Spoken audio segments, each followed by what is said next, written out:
തന്റെ ലളിതസുന്ദരമായ ശൈലിയിൽ സമസ്ത കേരള ജംഇയ്യത്തുൽ ഉലമയുടെ ആശയാദർശങ്ങൾ പകൽ വെളിച്ചം പോലെ ആസ്വാദക ഹൃദയങ്ങളിലേക്ക് പകർന്നേകിയ അനുഗ്രഹീത പ്രഭാഷകൻ SKSSF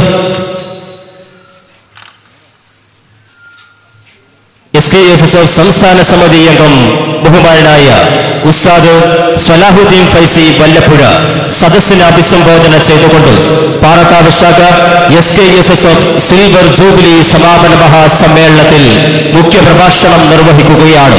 ബഹുമാനപ്പെട്ട സ്വലാഹുദ്ദീൻ ഫൈസി ഉസ്താദ് അവരുകളെ പാറക്കാട് ശാഖ SKSSF കമ്മിറ്റിക്ക് വേണ്ടി പ്രസംഗ പീഠത്തിലേക്ക് സ്നേഹപൂർവ്വം ക്ഷണിക്കുന്നു.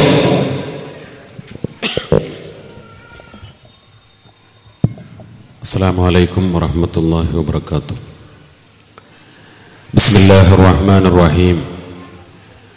الحمد لله رب العالمين والصلاة والسلام على أشرف المرسلين وعلى آله وصحبه أجمعين أما بعد. رب اشرح لي صدري ويسر لي أمري واحلل عقدة من لساني يفقهوا قولي. ബഹുമാനപ്പെട്ട അധ്യക്ഷൻ SKSSFന്റെ സംസ്ഥാന വൈസ് പ്രസിഡന്റ് എൻ്റെ സുഹൃത്ത് റഹീം മാസ്റ്റർ ചുഴലി, ഈ വേദിയിൽ മുഖ്യാതിഥിയായി പങ്കെടുക്കുകയും വളരെ ആവേശോജ്വലമായി നമ്മോട് സംസാരിക്കുകയും ചെയ്ത ബഹുമാനപ്പെട്ട MLA അഡ്വക്കേറ്റ് ഷംസുദ്ദീൻ സാഹിബ് അവറുകളെ, നമ്മുടെ ഗ്രാമപഞ്ചായത്തിൻ്റെ വൈസ് പ്രസിഡന്റ് കൂടിയായ പ്രിയങ്കരനായ അൻവർ സാദത്ത്, ഈ വേദിയെ ധന്യമാക്കുന്ന മറ്റു പ്രഗത്ഭരായ നേതാക്കൾ, ബാവ ഹാജി ഉൾപ്പെടെയുള്ള പ്രിയപ്പെട്ട കാരണവന്മാരെ, SKSSFന്റെ കർമ്മധീരരായ ശാഖാ കമ്മിറ്റിയുടെയും ക്ലസ്റ്റർ കമ്മിറ്റിയുടെയും മേഖലാ കമ്മിറ്റിയുടെയും ഒക്കെ നേതാക്കളെ, എൻ്റെ പ്രിയപ്പെട്ട സഹപ്രവർത്തകരെ, 25 വർഷം പിന്നിടുന്ന നമ്മുടെ ശാഖയുടെ ഈ വാർഷിക പരിപാടി, സിൽവർ ജൂബിലി സമ്മേളനം വളരെ പ്രൗഢമായ ഒരു മഹാസമ്മേളനമായി, ഒരു ശാഖാ സമ്മേളനം എന്ന് നമുക്ക് പറയാൻ സാധിക്കുകയില്ല. ഒരു മേഖലാ സമ്മേളനം പോലെ വളരെ വിപുലമായി നടക്കുന്ന ഈ മഹത്തായ പരിപാടി, 25 വർഷം പിന്നിട്ട ഈ ശാഖ വളരെ മാതൃകാപരമായ പ്രവർത്തനങ്ങൾ,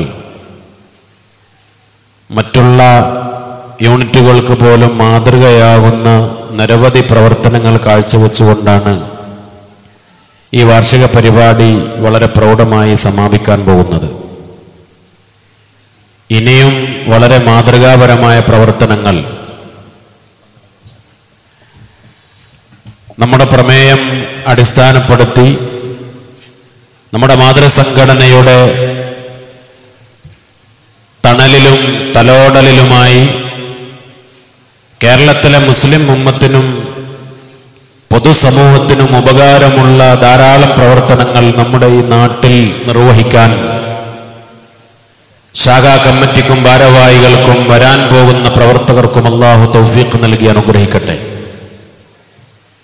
SKSSFന്റെ ഏറ്റവും വലിയ പ്രത്യേകത, ബഹുമാനപ്പെട്ട സമസ്ത കേരള ജംഇയ്യത്തുൽ ഉലമ എന്ന മഹിതമായ പണ്ഡിത പ്രസ്ഥാനത്തിന്റെ വിദ്യാർത്ഥി യുവജന വിഭാഗമാണ് എന്നതാണ്. സമസ്തയുടെ ഒരു കീഴ്ഘടകമായി പ്രവർത്തിക്കാനുള്ള മഹത്തായ ഒരു സൗഭാഗ്യം കേരളത്തിലെ മുസ്ലിം വിദ്യാർത്ഥികളെ, മുസ്ലിം ചെറുപ്പക്കാരെ സംബന്ധിച്ച് ഏറ്റവും വലിയൊരു മഹാഭാഗ്യമാണ്. പലപ്പോഴും ചില തൽപര കക്ഷികൾ SKSSFന്റെ പ്രവർത്തകരെ ആക്ഷേപിച്ച് അഭിസംബോധന ചെയ്യാറുണ്ട്, എസ്കക്കാര എന്ന് പറഞ്ഞുകൊണ്ട്.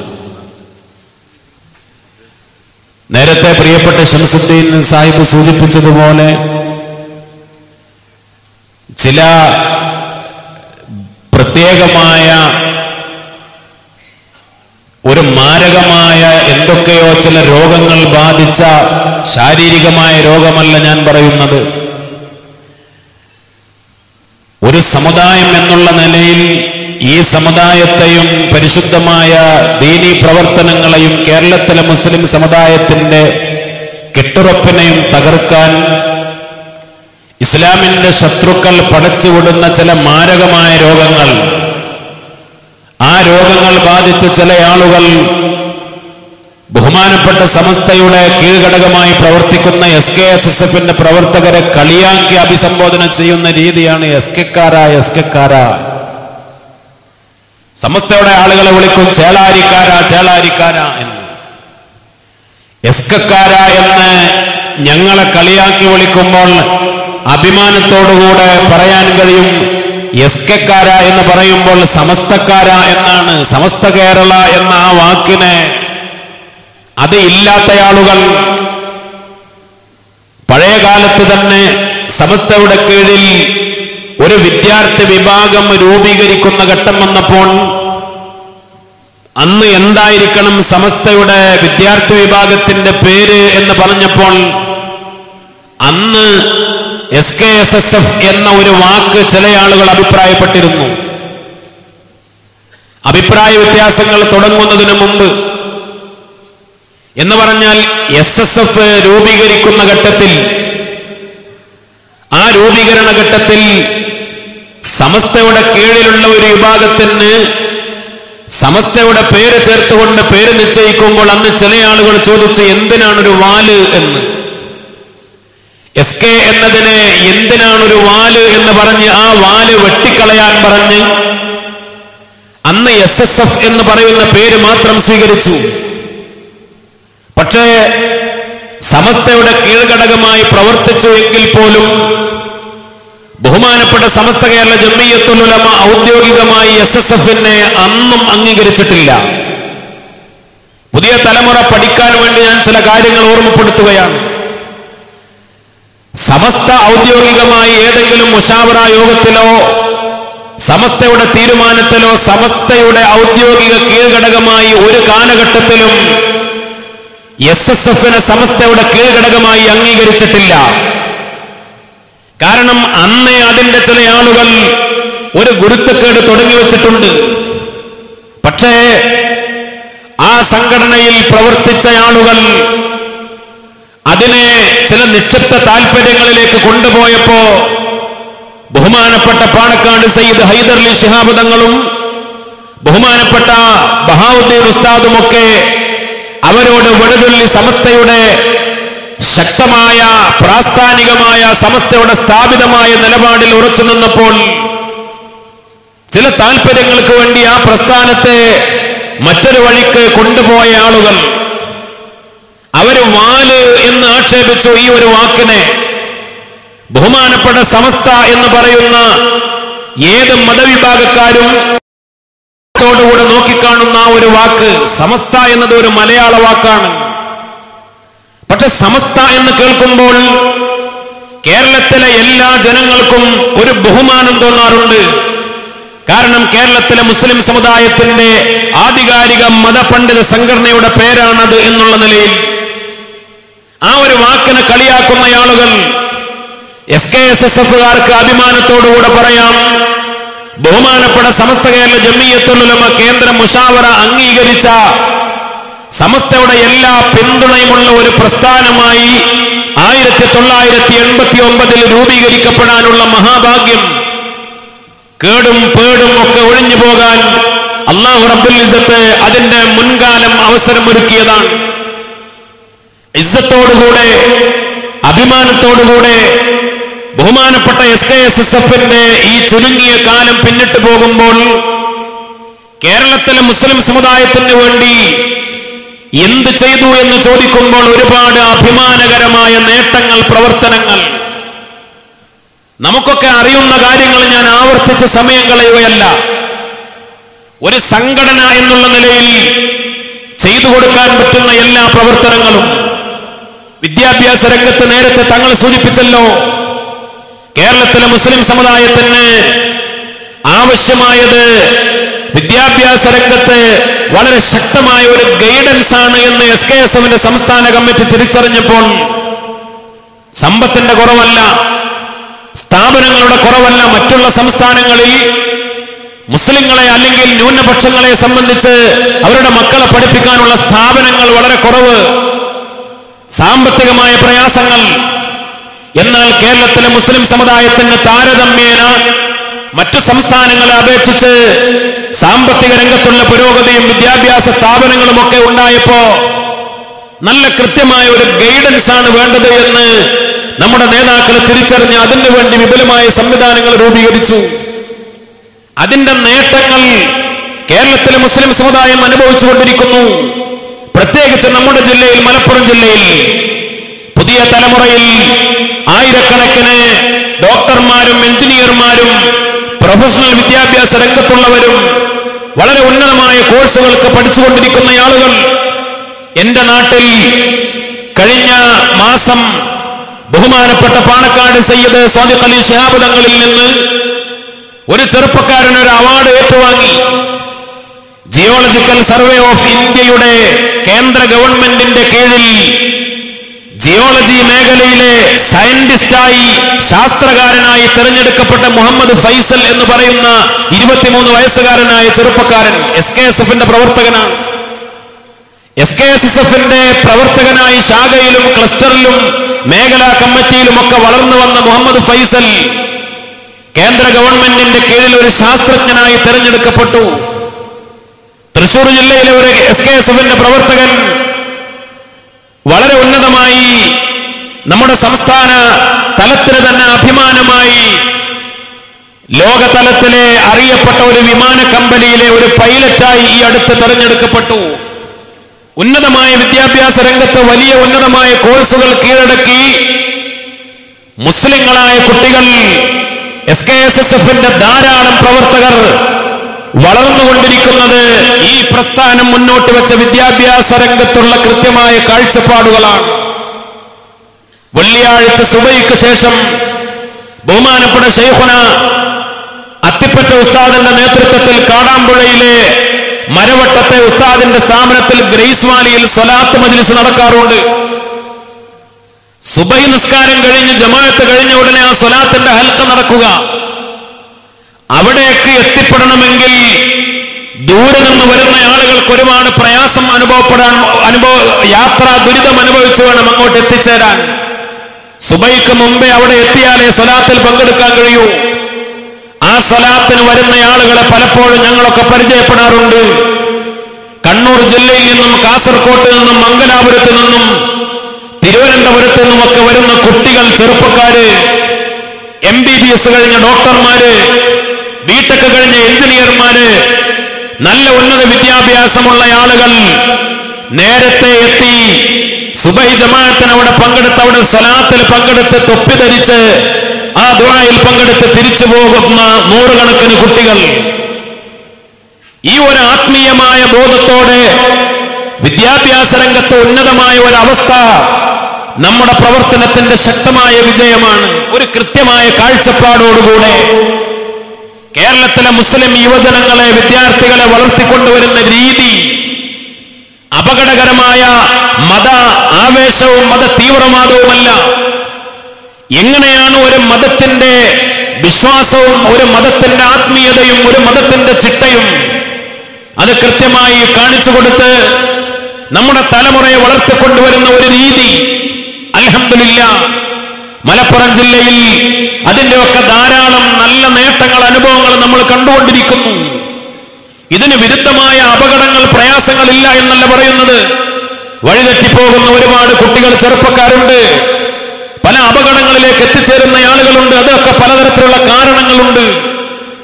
ആ വഴികളിലേക്കൊക്കെ പോകാൻ ഇങ്ങനെയുള്ള ഒരു ഉന്നതമായ ആത്മീയമായ വഴിയിൽ നിന്ന് വ്യതിചലിച്ചു കൊണ്ടുപോകാനുള്ള പ്രസ്ഥാനങ്ങളും സംഘടനകളും അവരുടെ താല്പര്യങ്ങളും നമ്മുടെ മക്കളെ വഴിതെറ്റിക്കുന്നുണ്ട്. അധാർമികമായ പ്രവണതകൾ ഇന്നത്തെ ലോക സാഹചര്യത്തിൽ അങ്ങനെ സംഭവിച്ചുകൊണ്ടിരിക്കുന്നുണ്ട്. പക്ഷേ അൽഹംദുലില്ലാഹ് നമ്മുടെയൊക്കെ കൂട്ടായ ഭദ്രമായ ഒരു പ്രവർത്തനത്തിന്റെ അടിസ്ഥാനത്തിൽ കേരളത്തിലെ മുസ്ലിം സമുദായം ഒരു നല്ല ഒരു നേതൃത്വത്തെ അംഗീകരിക്കുന്നു എന്ന കാരണത്താൽ. അതാണല്ലോ ഏറ്റവും പ്രധാനം. കേവലം 25-26 കൊല്ലം കൊണ്ട് SKSSF കൈവരിച്ച അഭിമാനകരമായ നേട്ടത്തിന്റെ കാരണം എന്നത് സമസ്തയുടെ വിദ്യാർത്ഥി വിഭാഗമാണ് എന്നതാണ്. അതുകൊണ്ടുള്ള ഖബൂലിയത്ത്, അതുകൊണ്ടുള്ള സ്വീകാര്യത ബഹുമാനപ്പെട്ട സമസ്ത കേരള ജംഇയ്യത്തുൽ ഉലമ എന്ന മഹിതമായ പണ്ഡിത പ്രസ്ഥാനത്തിനും സമസ്തയുടെ നേതാക്കൾക്കും ഉണ്ടായിട്ടുള്ള ഏറ്റവും വലിയ സ്വീകാര്യത. എന്താണ് അതിന്റെ കാരണങ്ങൾ? നമ്മൾ പഠിക്കണം, മനസ്സിലാക്കണം. പലപ്പോഴും സമസ്തയെ ഇന്ന് പരിചയപ്പെടുത്തുമ്പോ പൊതുജനങ്ങൾ ചിന്തിക്കുന്ന ഒരു രീതിയുണ്ട്. കേരളത്തിൽ ഒരുപാട് മതസംഘടനകളുണ്ട്, ആ കൂട്ടത്തിൽ ഒരു സംഘടന സമസ്തയും.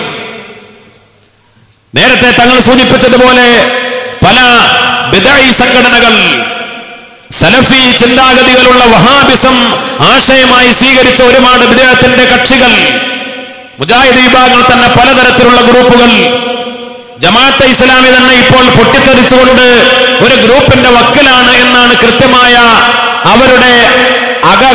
അവരുടെ പിന്നാമ്പുറ രഹസ്യങ്ങൾ നമുക്ക് മനസ്സിലാക്കാൻ സാധിക്കുന്നത്. അതേപോലെ മറ്റ് പലതരത്തിലുള്ള ബിദ്അഈ കക്ഷികൾ, സംഘടനകൾ, വിഘടിച്ചുകൊണ്ട് പ്രവർത്തിക്കുന്ന പല കക്ഷികൾ, വ്യാജ ത്വരീഖത്തിന്റെ ആളുകൾ, തബ്ലീഗ് ജമാഅത്ത് പോലെ മറ്റുള്ള ചില കക്ഷികൾ, പ്രസ്ഥാനങ്ങൾ, തീവ്രവാദ സംഘടനകൾ, മുസ്ലിം പക്ഷത്ത് ഇങ്ങനെ ഒരുപാട് സംഘടനകൾ, പ്രസ്ഥാനങ്ങൾ, ആ കൂട്ടത്തിലെ അതേപോലെ ഒരു സംഘടന സമസ്തയും. അങ്ങനെ ചിന്തിക്കുന്നവർ, മനസ്സിലാക്കുന്നവർ, ഓരോ സംഘടനകളും എന്തിനു വേണ്ടിയാണ് ഉണ്ടായത്? നമ്മുടെ കേരളത്തിന്റെ കാര്യം മാത്രം പരിശോധിച്ചാൽ എന്ത് ലക്ഷ്യത്തിന് വേണ്ടിയാണ് ഓരോ പ്രസ്ഥാനങ്ങൾ ഇവിടെ ഉണ്ടായത്? ബിദ്അഈ കക്ഷികളൊക്കെ ഉണ്ടായത് കേരളത്തിലെ പാരമ്പര്യത്തെ തകർക്കാനാണ്. കേരളത്തിന്റെ പാരമ്പര്യം നമുക്കറിയാം. മഹാനായ മുത്തനബി സല്ലല്ലാഹു അലൈഹി വസല്ലമ തങ്ങളുടെ കാലഘട്ടത്തിൽ തന്നെ ദീൻ ഇങ്ങോട്ട് കടന്നു വന്നു.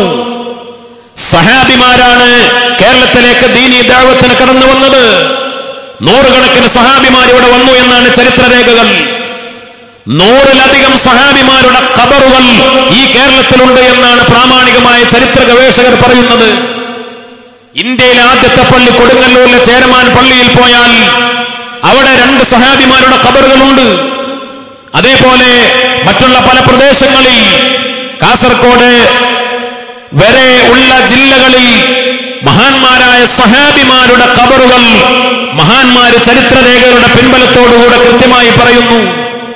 അവർക്ക് ശേഷം മഹാന്മാരായ താബിഉകൾ, താബിഉകൾ, ഒരുപാട് വലിയ വലിയ മഹാന്മാരായ ഇമാമുമാർ, ത്വരീഖത്തിന്റെ അഹ്ലുകാർ, നിരവധി മഹാന്മാരായ സയ്യിദന്മാർ അറബ് നാടുകളിൽ നിന്ന്, മക്കയിൽ നിന്ന്, മദീനയിൽ നിന്ന്, യമനിൽ നിന്ന്, അതേപോലെ മറ്റുള്ള ഒരുപാട് പുണ്യപ്രദേശങ്ങളിൽ നിന്ന് കേരളത്തിലേക്ക് കടന്നു വന്ന നിരവധി കബീലകളിലൂടെ അറിയപ്പെട്ട മഹാന്മാരായ സാദാത്തുക്കൾ, തങ്ങന്മാർ, ത്വരീഖത്തുകളുടെ മശായിഖന്മാർ, വലിയ വലിയ ഇമാമുമാർ, മഹാന്മാരായ ഉലമാക്കൾ, അവര് ഇവിടെ ഭദ്രമായി വളരെ കൃത്യമായി വളർത്തിക്കൊണ്ടുവന്ന ദീനിന്റെ ഒരു പാരമ്പര്യം. ആ പാരമ്പര്യത്തെ തകർക്കാനല്ലേ ഇവിടെ ബിദ്അത്തിന്റെ കക്ഷികൾ മുഴുവനും വന്നത്?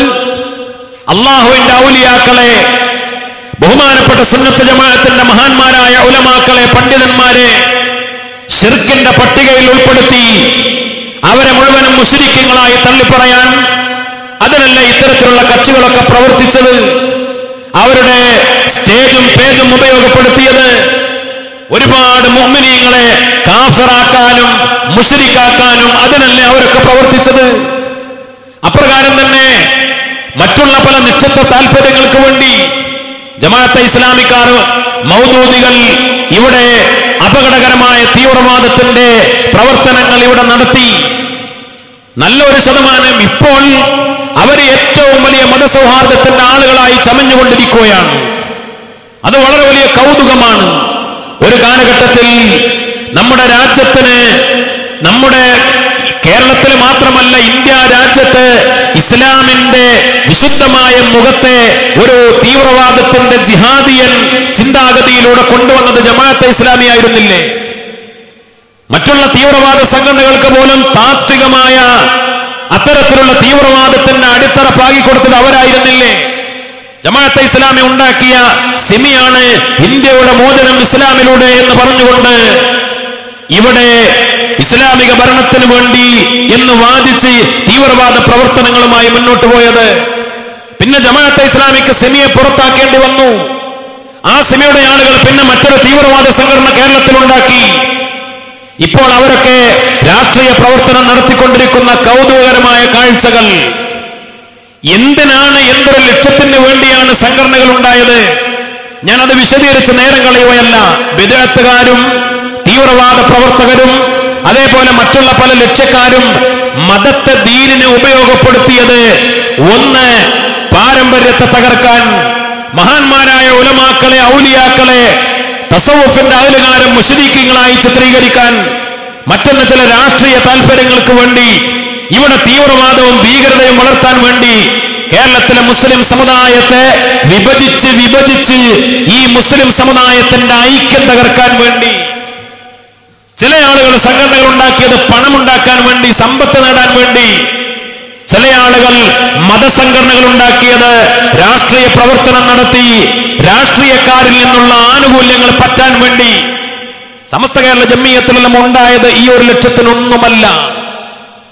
സമസ്ത 1925 രൂപീകരിക്കപ്പെട്ടു.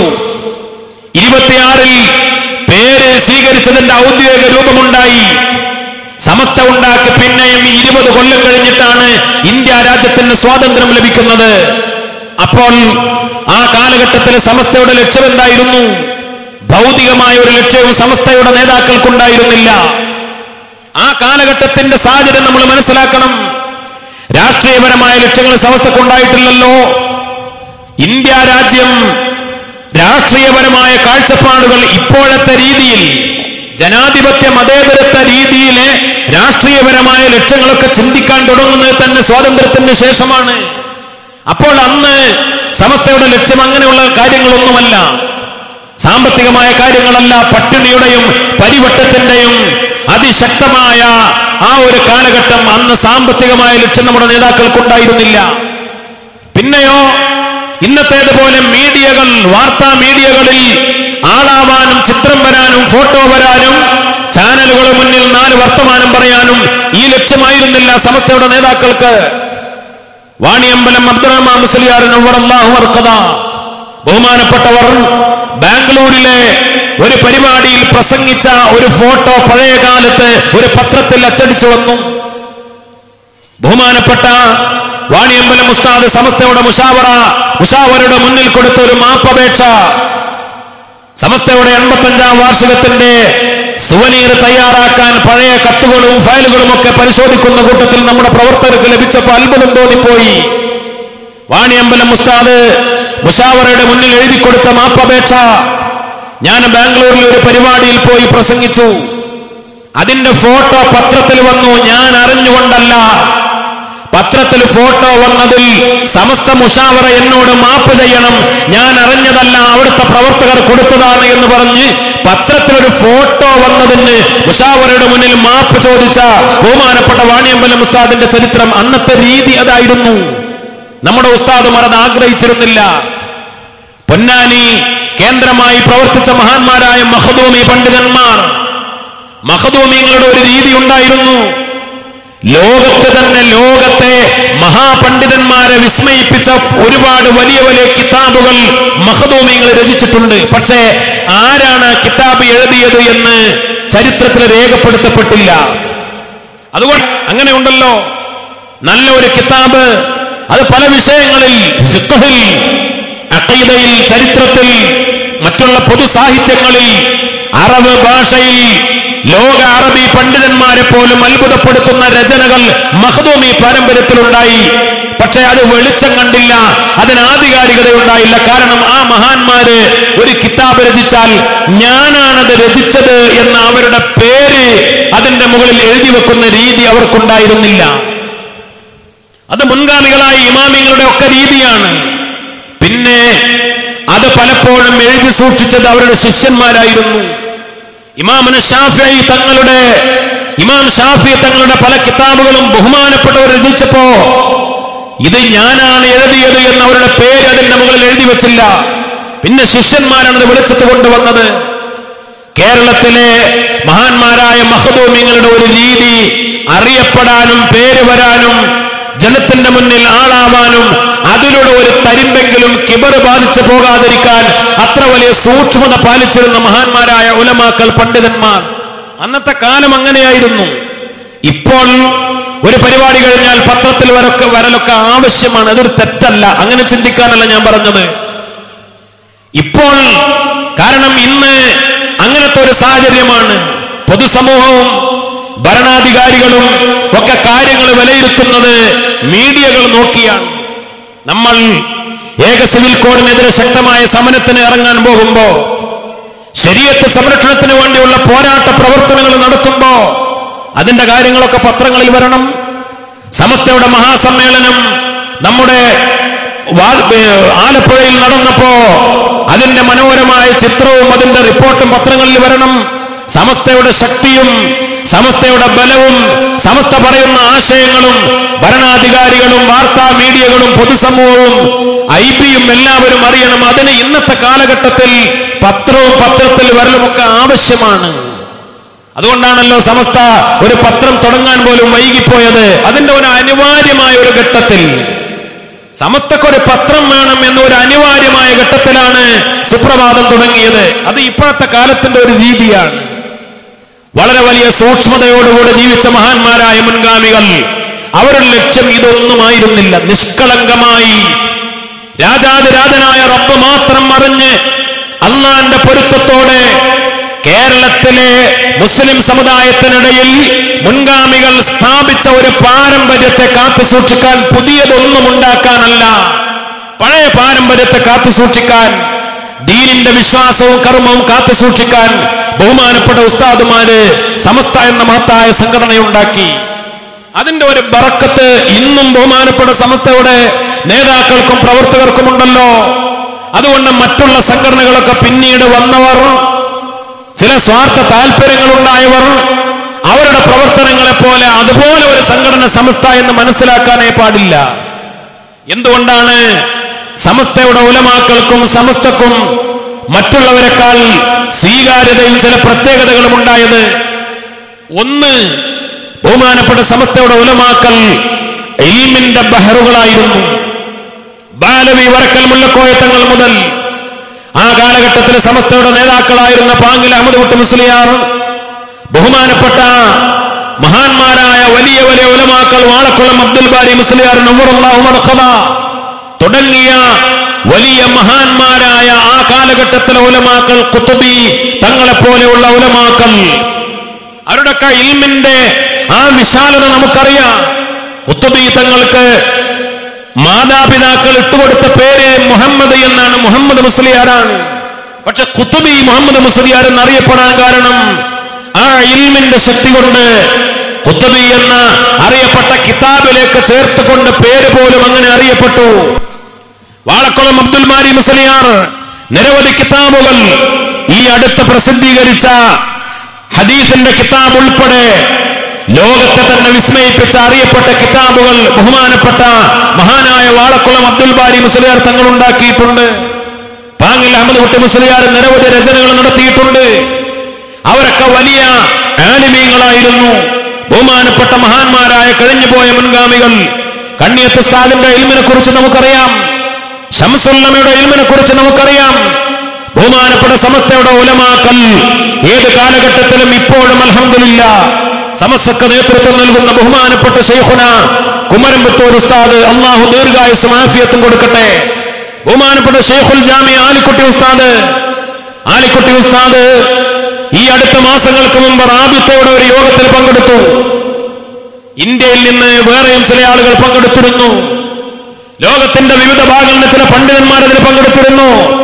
ബഹുമാനപ്പെട്ട ആലിക്കുട്ടി ഉസ്താദ് റാബിത്തയിൽ അന്നൊരു ചർച്ച വന്നു. ഖുത്ബയുടെ ഭാഷ, മാതൃഭാഷയിൽ ഓരോ നാട്ടുഭാഷയിൽ ഖുത്ബ നടത്തുന്നതിനെ കുറിച്ച് ചർച്ച വന്നപ്പോൾ പലരും അതിനെ അനുകൂലിച്ചു. ബഹുമാനപ്പെട്ട ശൈഖുന ആലിക്കുട്ടി ഉസ്താദ് റാബിത്തയുടെ ഉലമാക്കൾക്ക് മുന്നിൽ ചില ചോദ്യങ്ങൾ ഇട്ടുകൊടുത്തു. അവർക്ക് മറുപടി പറയാൻ കഴിഞ്ഞില്ല. എന്തിന്റെ അടിസ്ഥാനത്തിൽ, എന്ത് ആധികാരികതയുടെ അടിസ്ഥാനത്തിൽ? ഖുത്ബയുടെ ഭാഷ നാട്ടുഭാഷകൾ നടത്താം എന്ന് ഒരു ലോക പണ്ഡിത സഭ തീരുമാനമെടുക്കാൻ പോകുമ്പോൾ മിക്കവാറും ആളുകൾ അതിനെ അനുകൂലിക്കുമ്പോ കിതാബുകളുടെ അടിസ്ഥാനത്തിൽ ചില ചോദ്യങ്ങൾ ചോദിച്ചപ്പോൾ ലോക പണ്ഡിതന്മാർക്ക് അതിന് മറുപടി പറയാൻ കഴിഞ്ഞില്ല. എല്ലാവരുടെയും അംഗീകാരത്തോടെ ആ ഒരു പ്രമേയം പാസ്സാക്കാനും റാബിത്തക്ക് കഴിഞ്ഞില്ല. അല്ലാഹു സുബ്ഹാനഹു വ തആല കാലഘട്ടത്തിനനുസരിച്ച് നമുക്ക് നൽകിയ ഒരു വരദാനമാണ് ബഹുമാനപ്പെട്ട ശൈഖുനാ ശൈഖുൽ ജാമിഅ. അല്ലാഹു ദീർഘായുസ് പ്രദാനം ചെയ്യട്ടെ. ലോകതലത്തിൽ തന്നെ ശ്രദ്ധേയമായ വ്യക്തിത്വമായി ബഹുമാനപ്പെട്ട ആലിക്കുട്ടി ഉസ്താദ്, രാജാതിരാജനായ റബ്ബ് സുബ്ഹാനഹു വ തആല ഓരോ കാലഘട്ടത്തിലും സമസ്തക്ക് അതിന് അനുയോജ്യരായ നേതൃത്വത്തെ നൽകിക്കൊണ്ടിരുന്നിട്ടുണ്ട്. ഞാൻ അതൊന്നും വിശദീകരിക്കുകയല്ല. ബഹുമാനപ്പെട്ട ശൈഖുനാ ശംസുൽ ഉലമ ഖദ്ദസല്ലാഹു സിർറഹുൽ അസീസ്, അറബികളായ വലിയ വലിയ പണ്ഡിതന്മാർ ബഹുമാനപ്പെട്ട ശംസുൽ ഉലമയുടെ ആ കുത്തിപ്പിടിച്ച വടി അത് കയ്യിൽ വാങ്ങി ചുംബിച്ച അവസരങ്ങളുണ്ടായി. യുഎഇയിൽ പോയപ്പോ ഒരു പ്രഗത്ഭനായ അറബി പണ്ഡിതൻ ശംസുലിനെ പഠിച്ചിരുന്ന ആ വടി ബഹുമാനപ്പെട്ടവർ കസേരയിൽ ഇരിക്കുന്ന സമയത്ത് ആ വടി വാങ്ങി ആ വടി നിലത്ത് കുത്തുന്ന ഭാഗം എടുത്തുകൊണ്ട് ചുംബിച്ചു. അപ്പോൾ ചില ആളുകൾ സുഹൃത്തുക്കൾ ചോദിച്ചു, എന്തേ നിങ്ങൾ അങ്ങനെ ചെയ്യാൻ കാരണം? ആ അറബി പണ്ഡിതൻ പറഞ്ഞു, ഇത് ഒരു സാധാരണ പണ്ഡിതനല്ല, ഇത് ലോക പണ്ഡിതനാണ്. കേവലം ഇൽമു കൊണ്ട് മാത്രമല്ല, ആത്മീയത കൊണ്ട്, തസവ്വുഫ് കൊണ്ട് പടച്ച റബ്ബ് ലോക പണ്ഡിതന്മാരുടെ മുന്നിൽ പോലും ഖബൂലിയത്ത് നൽകിയ ബഹുമാനപ്പെട്ട ശൈഖുനാ ശംസുൽ ഉലമ ഖദ്ദസല്ലാഹു സിർറഹുൽ അസീസ്. സമസ്തയുടെ ഏത് കാലഘട്ടത്തിലെ ഉലമാക്കൾ ഇൽമിന്റെ കാര്യത്തിൽ അത് ഇരുത്തം വന്ന പണ്ഡിതന്മാരായിരുന്നു. സമസ്തയുടെ ഏതെങ്കിലും മുശാവറയോ സമസ്തയുടെ ഫത്വ കമ്മിറ്റിയോ കൊടുത്ത ഒരു ഫത്വ അല്ലെങ്കിൽ സമസ്ത പറഞ്ഞ ഒരു തീരുമാനം, സമസ്ത പാസാക്കിയ ഒരു പ്രമേയം അത് തെറ്റാണ് എന്ന് സ്ഥാപിക്കാൻ ഒരാളെ കൊണ്ടും സാധിച്ചിട്ടില്ലല്ലോ. അല്ലെങ്കിൽ ഈ 90 വർഷം പിന്നിട്ട സമസ്ത ഇന്നേ വരെ പാസാക്കിയ ഒരു പ്രമേയമോ ഒരു തീരുമാനമോ ഞങ്ങൾക്കത് തെറ്റുപറ്റി പിൻവലിക്കുന്നു എന്ന് പറഞ്ഞ് പിൻവലിക്കേണ്ട ഗതികേടുണ്ടായിട്ടില്ലല്ലോ. ഖാദിയാനി മതം ഇസ്ലാമിൽ നിന്ന് പുറത്താണ് എന്ന് സൗദി അറേബ്യ തീരുമാനിച്ചു, റാബിത്ത തീരുമാനിച്ചു, പാകിസ്ഥാൻ തീരുമാനിച്ചു, ബംഗ്ലാദേശ് തീരുമാനിച്ചു, ലോകരാജ്യങ്ങൾ തീരുമാനിച്ചു. എന്നാൽ ലോകത്തെ ഒരു പണ്ഡിത സംഘടനയും ഒരു രാജ്യവും തീരുമാനിക്കുന്നതിന് മുമ്പ് ഖാദിയാനിസം ഇസ്ലാമിന്റെ പടിക്ക് പുറത്താണ് എന്ന് തീരുമാനിച്ചത് ശൈഖുനാ ശംസുൽ ഉലമയുടെ നേതൃത്വത്തിലുള്ള കേരളത്തിലെ സമസ്ത കേരള ജംഇയ്യത്തുൽ ഉലമയായിരുന്നു. ഒരു പ്രസ്ഥാനത്തെ കൃത്യമായി വിലയിരുത്താൻ, പിഴച്ച സംഘടനകളെ വിലയിരുത്താൻ, തെറ്റായ വഴികളെ ലോകത്തിന് ബോധ്യപ്പെടുത്തി കൊടുക്കാൻ ഏത് കാലഘട്ടത്തിലും അതിന് ഇരുത്തം വന്ന ഇൽമിന്റെ തറവാടിത്തമുള്ള പണ്ഡിതന്മാരാണ് സമസ്ത കേരള ജംഇയ്യത്തുൽ ഉലമക്ക് നേതൃത്വം നൽകിയിട്ടുള്ളത്. പിന്നെ മറ്റൊരു പ്രധാനപ്പെട്ട കാര്യം, ആ ഇൽമിന് കൃത്യമായ അടിത്തറയുണ്ടായിരുന്നു. സനദുള്ള ഇൽമ്, ഉസ്താദുമാരുടെ ഗുരുത്വവും പൊരുത്തവുമുള്ള ഇൽമ്, അതാണല്ലോ സമസ്തയുടെ ഉലമാക്കളുടെ ഇൽമിന്റെ പ്രത്യേകത. ജാമിഅ നൂരിയ അറബി കോളേജിന്റെ സനദ്ദാന സമ്മേളനം നടക്കാറുണ്ട്. നമ്മുടെ തൊട്ടടുത്ത ദാറുൽ ഹുദയുടെ സനദ്ദാന സമ്മേളനം നടക്കാറുണ്ട്. എന്താണ് ഈ സനദ്ദാനം എന്ന് പറഞ്ഞാൽ? സത്യത്തിൽ അതിന്റെ യഥാർത്ഥ താല്പര്യം എന്താണ്? സനദ് എന്നത് പരമ്പരയാണ്, സർട്ടിഫിക്കറ്റിന്റെ പേരല്ല സനദ്. സനദ് ദാനം എന്ന് പറഞ്ഞ സർട്ടിഫിക്കറ്റ് കൊടുക്കലല്ല. സർട്ടിഫിക്കറ്റിന് അറബിയിൽ ഷഹാദ എന്നാണ് പറയുക. പിന്നെ ആ കോട്ട് കൊടുക്കലല്ല, പട്ടിക്കാട്ട് നിന്നും മറ്റും കിട്ടുന്ന കോട്ടിന്റെ പേരുമല്ല സനദ്. പിന്നെ എന്താണ് ഈ സനദ്? ദാനം. ദാനം എന്ന് പറഞ്ഞ കൊടുക്കലാണല്ലോ.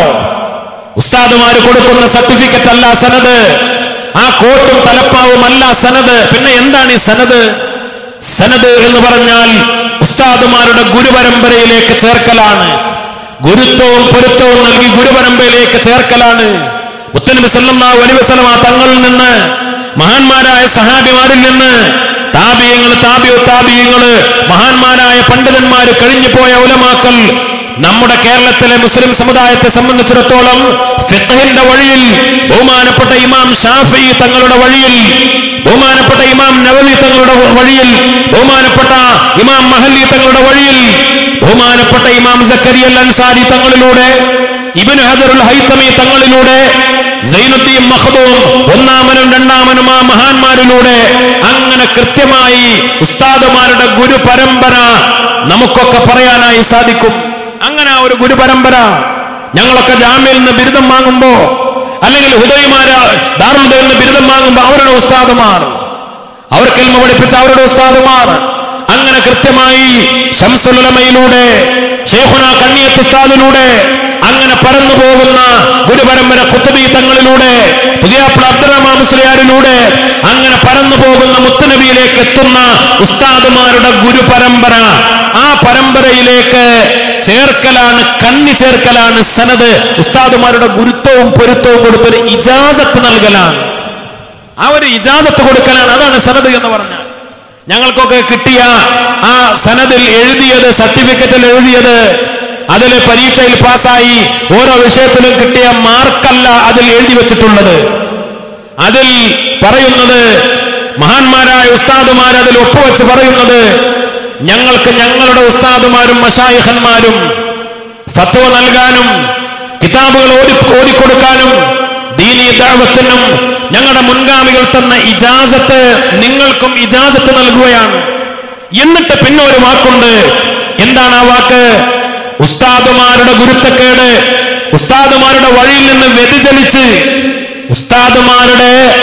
ഉസ്താദുമാരുടെ വിശ്വാസം, അവരുടെ വഴി, അവരുടെ പ്രവർത്തനങ്ങൾ, അവരുടെ ആ വഴിയിൽ നിന്ന് വ്യതിചലിച്ച് പോയാൽ ഈ ഇജാസത്ത് മുറിഞ്ഞു പോകും, ഈ സനദ് പൊളിഞ്ഞു പോകും. അതെപ്പോഴും നിലനിൽക്കുന്നതല്ല.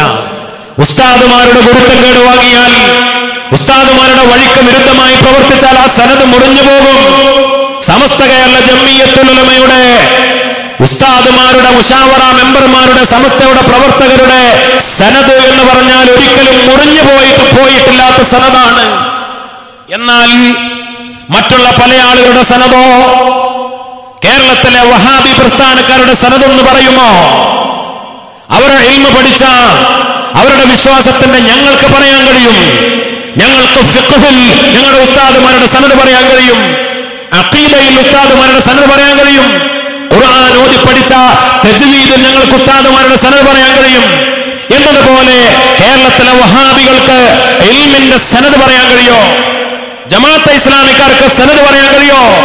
കേരളത്തിലെ വഹാബികളുടെ സനദ് ചെന്ന് മുട്ടുക ജമാലുദ്ദീൻ അഫ്ഗാനിയിലേക്കാണ്, റഷീദ് റിളയിലേക്കാണ്, മുഹമ്മദ് അബ്ദുവിലേക്കാണ്. അവരുടെ സനദ് എവിടേക്കായി എത്തുക? വളരെ കൃത്യമായി ഞങ്ങൾക്ക് പറയാൻ കഴിയും. ജമാലുദ്ദീൻ അഫ്ഗാനി ബ്രിട്ടീഷുകാരന്റെ സൃഷ്ടിയാണ്, നേരത്തെ പറഞ്ഞ അബൂബക്കർ ബഗ്ദാദിയെ പോലെ. അപ്രകാരം തന്നെ മുഹമ്മദ് അബ്ദു, റഷീദ് റിള തുടങ്ങിയവരൊക്കെ സാമ്രാജ്യത്വ ശക്തികളുടെ ഉൽപ്പന്നങ്ങൾ, ഉസ്താദുമാരുടെ ഗുരുത്തക്കേട് വാങ്ങിയവർ. ഇനി സാക്ഷാൽ ഇബ്നു അബ്ദുൽ വഹാബിന്റെ കാര്യം പരിശോധിച്ചാലോ? ഇബ്നു അബ്ദുൽ വഹാബ്, മുഹമ്മദ് ബിൻ അബ്ദുൽ വഹാബിനെ കുറിച്ച് സ്വന്തം പിതാവ് പറഞ്ഞു, അബ്ദുൽ വഹാബ് എന്നവർ പറഞ്ഞു അവൻ പഴച്ചവനാണ്. മുഹമ്മദ് ബിൻ അബ്ദുൽ വഹാബിന്റെ രണ്ട് ഉസ്താദുമാരും പറഞ്ഞു ഞങ്ങളുടെ ഗുരുത്തക്കേട് വാങ്ങിയവനാണ്, ഞങ്ങളുടെ വഴിയിൽ നിന്ന് വ്യതിചലിച്ചു പോയവനാണ് എന്ന്. അപ്പോൾ ഗുരുപരമ്പര മുറിഞ്ഞുപോയ വഴി അവർക്ക് പറയാൻ കഴിയൂ. ജമാഅത്തെ ഇസ്ലാമി മൗദൂദി തന്നെ തന്റെ 38ാമത്തെ വയസ്സിൽ ആ സംഘടന പ്രഖ്യാപിക്കുമ്പോൾ പറഞ്ഞു, ഞാൻ എന്റെ പാരമ്പര്യത്തിന് ചങ്ങല പൊട്ടിച്ചെറിയുകയാണ്. അയാൾക്ക് പാരമ്പര്യം പറയാനില്ല. കാരണം അയാള് ഒരു രാഷ്ട്രീയ പ്രവർത്തകനായിരുന്നു, രാഷ്ട്രീയ നിരീക്ഷകനായിരുന്നു. ധാരാളം വായിക്കുന്ന പത്രമാധ്യമങ്ങളും സാഹിത്യങ്ങളും വായിക്കുന്ന ഇന്നത്തെ ഒരു ബുദ്ധിജീവി എന്നൊക്കെ പറയാൻ പറ്റുന്ന ഒരു ഗണത്തിലായിരുന്നു മൗദൂദി. അയാളുടെ ആ ബുദ്ധിയിൽ അയാൾ ഒരു ഇസ്ലാമിനെ ഉണ്ടാക്കി. പാരമ്പര്യത്തെ മുഴുവനും പൊട്ടിച്ച് വലിച്ചെറിഞ്ഞു. എന്നിട്ട് അയാൾ പ്രഖ്യാപിച്ചു, ഞാനിപ്പോൾ ഒരു നവമുസ്ലിമാണ്, പുതിയ മുസ്ലിമാണ്, അശ്ഹദു അല്ലാ ഇലാഹ ഇല്ലല്ലാഹ് വഅശ്ഹദു അന്ന മുഹമ്മദ് റസൂലുള്ളാഹ്. അയാൾക്ക് ഒരു പരമ്പര പറയാൻ കഴിയോ? പിന്നെ അങ്ങനെ ഓരോരുത്തരും കേരളത്തിലെ മറ്റുള്ള ഓരോ സംഘടനകൾ, അവരുടെ വഴികൾ, കേരളത്തിലെ വിഘടിത വിഭാഗമാണെങ്കിലും അവർക്ക് അവരുടെ സനദ് പറയാൻ കഴിയോ? ശൈഖുന ശംസുൽ ഉലമയുടെ ഗുരുത്തക്കേട് വാങ്ങിയവർക്ക്, കണ്ണിയത്ത് ഉസ്താദിന്റെ ഗുരുത്തക്കേട് വാങ്ങിയവർക്ക്, അവരെ കണ്ണീര് കുടിപ്പിച്ചവർക്ക്, അവരെ കോടതി കയറ്റിയവർക്ക്, അവരെ വേദനിപ്പിച്ചവർക്ക് എന്ത് സനദാണ്, എന്ത് ഗുരുപരമ്പരയാണ് പറയാനുള്ളത്? പൊട്ടിപ്പോയ സനദിന്റെ പൊട്ടിപ്പോയ സിൽസിലയുടെ ഗുരുപരമ്പരയുടെ വഴികളെ അവർക്ക് പറയാൻ കഴിയും. ഉസ്താദുമാരുടെ ഗുരുത്വവും വാങ്ങിയ അതാണ് യഥാർത്ഥ തറവാടിത്തമുള്ള ഇൽമ് എന്ന് പറഞ്ഞാൽ. മഹാനായ മുത്തനബി സല്ലല്ലാഹു അലൈഹി വസല്ലമ തങ്ങൾ പറഞ്ഞ ഒരു ഹദീസ്, കുൻ ആലിമൻ ഔ മുതഅല്ലിമൻ ഔ മുഹിബ്ബൻ ഔ മുസ്തമിയൻ വലാ തകുൻ ഖാമിസ. ഈ ഹദീസിനെ കുറിച്ച് പല അഭിപ്രായങ്ങളും മഹാന്മാർ രേഖപ്പെടുത്തിയിട്ടുണ്ട്. പക്ഷേ ഇൽമിന്റെ കാര്യം പറയുമ്പോ ഈ ആശയമുള്ള ഈ ഹദീസ് മഹാന്മാരായ ഉലമാക്കൾ മഹാന്മാര് മുഴുവനും പഠിപ്പിക്കുന്നു. ഒന്നുകിൽ നിങ്ങൾ ആലിമീങ്ങളാവണം, അല്ലെങ്കിൽ മുതഅല്ലിമീങ്ങളാവണം, അല്ലെങ്കിൽ ഇൽമിന്റെ അഹ്ലുകാരെ അങ്ങേയറ്റം ഇഷ്ടപ്പെടുന്ന അവരെ സ്നേഹിക്കുന്നവരാവണം, അല്ലെങ്കിൽ അവരെ കേട്ടനുസരിക്കുന്ന. മറ്റൊരു റിപ്പോർട്ടിലാവും മുത്തബിയൻ എന്നുണ്ട്, അവരെ ഇത്തിബാ ചെയ്യുന്ന കലവറയില്ലാതെ പിൻപറ്റുന്നവരാണ്. വലാ തകുൻ ഖാമിസ, അഞ്ചാമനാവരുത്. ഈ ഹദീസ് ഹുമൈദ് റഹിമഹുല്ലാ എന്ന മഹാൻ ഹസൻ തങ്ങളിൽ നിന്ന്, ബഹുമാനപ്പെട്ട ഹസനുൽ ബസരി തങ്ങളിൽ നിന്ന് പഠിക്കുകയാണ്. അപ്പോൾ ഹുമൈദ് റഹിമഹുല്ലാ ചോദിച്ചു, മഹാനവറുകളെ തന്റെ ഉസ്താദിനോട് ചോദിച്ചു, മുത്തനബി പറഞ്ഞല്ലോ വലാ തകുൻ ഖാമിസ, അഞ്ചാമനാവരുത് എന്ന്. ഏതാണ് ഈ അഞ്ചാമൻ? മൽ ഖാമിസ്, ഏതാണ് ഈ അഞ്ചാമൻ എന്ന് ചോദിച്ചു. അപ്പോൾ ബഹുമാനപ്പെട്ട ഒറ്റവാക്കിൽ ഉത്തരം പറഞ്ഞു, അൽ മുബ്തദി, അവൻ മുബ്തദിയാണ് എന്ന് പറഞ്ഞ. വലാ തകുൻ ഖാമിസ എന്ന് പറഞ്ഞ വലാ തകുൻ മുബ്തദിഅ. അപ്പോൾ എന്താണ് സനദുള്ള ഇൽമിന്റെ വഴി? ഇസ്ലാമിന്റെ കർമ്മത്തിലും വിശ്വാസത്തിലും ഇസ്ലാമിക പാരമ്പര്യം എന്ന് പറഞ്ഞാൽ ആലിമീങ്ങളുടെ മുതഅല്ലിമീങ്ങളുടെ അവരെ അങ്ങേയറ്റം സ്നേഹിക്കുന്ന, അവരെ പറഞ്ഞത് കേട്ടനുസരിക്കുന്ന, ഇത്തിബാ ചെയ്യുന്ന ഒരു പരമ്പര, ഒരു വഴിയാ. അതിൽ നിന്ന് വ്യതിചലിച്ചാൽ അത് ബിദ്അത്തിന്റെ വഴിയാണ്. ബിദ്അത്ത് എന്ന് പറഞ്ഞാൽ ഇത്തിബാഉൽ ഹവാ, സ്വന്തം ദേഹേച്ഛയെ പിൻപറ്റുന്ന വഴിയാണ്. ഉസ്താദുമാരെ പിൻപറ്റുന്ന, ഇൽമിന്റെ അഹ്ലുകാരെ പിൻപറ്റുന്ന, അവർ അംഗീകരിക്കുന്ന വഴിയല്ല. ബഹുമാനപ്പെട്ട ഹുജ്ജത്തുൽ ഇസ്ലാം അബൂ ഹാമിദ് അൽ ഗസ്സാലി തങ്ങൾ ഈ ഹദീസിനെ പറഞ്ഞപ്പോ വലാ തകുൻ ഖാമിസ എന്നിടത്ത് പറഞ്ഞു വലാ തകുൻ മുബ്ഗിള. നീ ഉസ്താദുമാരോട്, മഹാന്മാരോട്, അവരോട് എതിരായി അവരോട് ദേഷ്യമുള്ളവനാകരുത്, അവരോട് ദേഷ്യമുള്ളവനാവരുത്, അവരോട് വെറുപ്പുള്ളവനാവരുത്. സത്യത്തിൽ ഏത് കാലഘട്ടത്തിലും ബിദ്അത്തിന്റെ വഴി എന്ന് പറഞ്ഞാൽ ഇൽമിനോടും ഇൽമിന്റെ അഹ്ലുകാരോടും മഹാന്മാരോടുമുള്ള അങ്ങേയറ്റത്തെ ദേഷ്യവും പകയുമാണ്. പഴയകാലത്ത് ഖവാരിജുകൾ, റാഫിലുകൾ, മുഅ്തസിലികൾ, അവരൊക്കെ എല്ലാ ബിദ്അത്തുകാരുടെയും അടിത്തറ ഇൽമിന്റെ അഹ്ലുകാരെ കരിവാരിത്തേക്കലും അവരോടുള്ള പകയും വിദ്വേഷവുമാണ്. വഹാബികളും അത് തന്നെയല്ലേ ചെയ്തത്? സൗദി അറേബ്യയിലെ 2000-ലധികം വരുന്ന പ്രമുഖ ആലിമീങ്ങളെ, പണ്ഡിതന്മാരെ വഹാബിയത്തിന്റെ രാക്ഷസന്മാർ ആ കാലഘട്ടത്തിൽ കൊന്നൊടുക്കിയിട്ടുണ്ട്. നിരവധി കിതാബുകൾ ചുട്ടരിച്ചു കളഞ്ഞു, ദലായിലുൽ ഖൈറാത്തിന്റെ ഏടുകൾ കത്തിച്ചു കളഞ്ഞു. മഹാന്മാരായ ഔലിയാക്കളുടെ, സ്വഹാബിമാരുടെ, താബിഈങ്ങളുടെ, ഉലമാക്കളുടെ, സാദാത്തുക്കളുടെ, മഹാന്മാരുടെ ഒക്കെ ഖബറുകൾ, അതിന്റെ മുകളിൽ ഖബറുകൾ കെട്ടിപ്പൊക്കിയതും അതിന്റെ മുകളിലെ കുബ്ബകളും ഒക്കെ ഇടിച്ചു നിരപ്പാക്കി എന്തൊക്കെ ക്രൂരതകൾ ചെയ്തു. വഹാബിയത്ത് കടന്നു വരുന്ന സമയത്ത് മക്കയിലെ ആലിമീങ്ങളും മക്ക നിവാസികളും അതിനെ എതിർത്തപ്പോ മക്കക്കാർക്കെതിരെ ഉപരോധം പ്രഖ്യാപിച്ചു വഹാബിയത്തിന്റെ അന്നത്തെ കാബാലികർ. ഞാൻ അങ്ങനെ പറയുമ്പോ ഇത്ര ക്രൂരമായി പോവുകയാണെന്ന് ചിന്തിക്കരുത്.